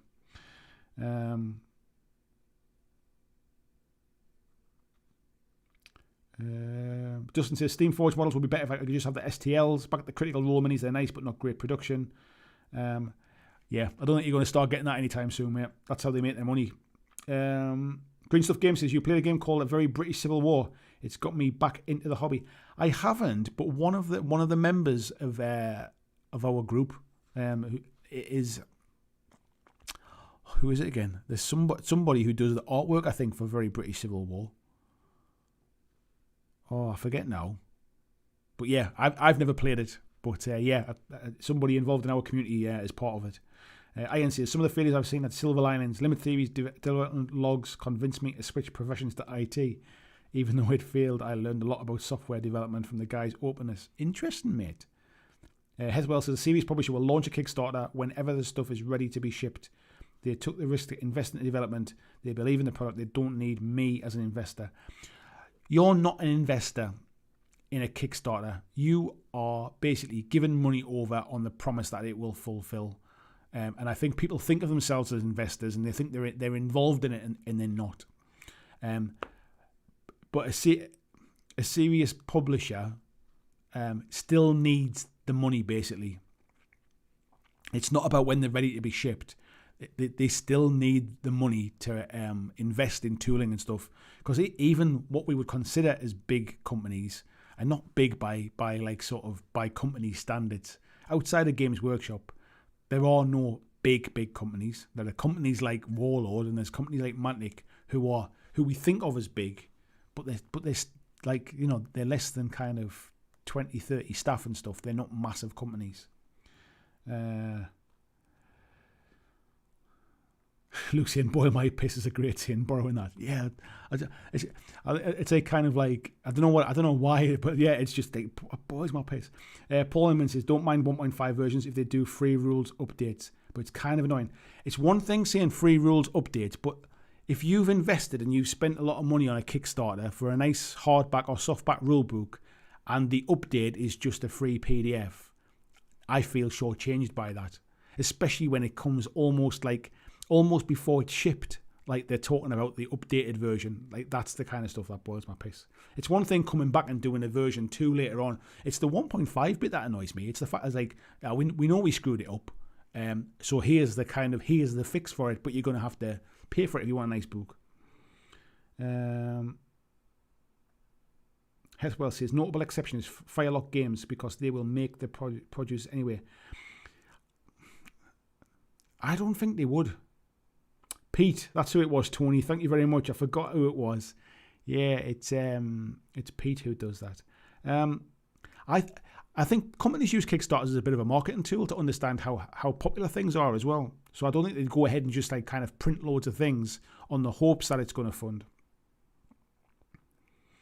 Yeah, Vijay's saying if they do a 1.5, they should be given the updated book and extras to 1.0 backers for free or postage cost. I agree, mate. Like, I mean, I appreciate that it costs some money, but then get it right the first time. Spend that money and not messing it up.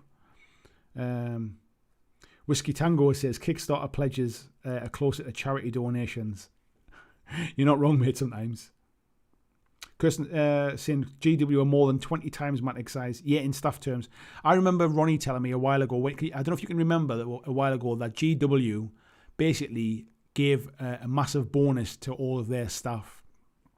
And he'd said that the bonus that they'd paid out to their staff was bigger than Mantic's turnover that year. And it kind of gives you an idea of the size. Like Mantic are still a relatively, they're a decent sized kind of gaming company, but then they're not a big company in terms of kind of like, you know, big companies. Like when I used to work for a big company, there was 80 people in our office, and that was just the office. That wasn't like all of the different, that wasn't the factory stuff and all of the people kind of like scattered around all the place. Like the money we would spend on marketing budgets and the money we'd spend on projects and stuff like that.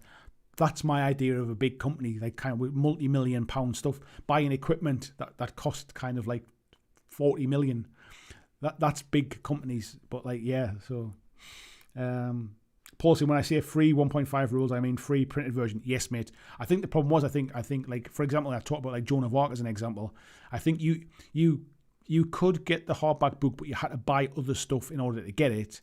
and I think you could get a free version, like a free PDF version, which I think is wrong. Kirsten saying it's like 25 was at Mantic, 100-ish at Warlord, and more than 2,000 at GW head office. I don't know how big Privateer or Steamforge are. Steamforge are not that big. They're probably a little bit bigger than Mantic now, just through a lot of kind of reinvestment in expansion and stuff. But I don't think they're huge. They're certainly not like, there's probably 50 of them or something like that maximum, absolute maximum. And they've just made a lot of redundancies recently as well, so they might be nearer the 25 now, to be fair.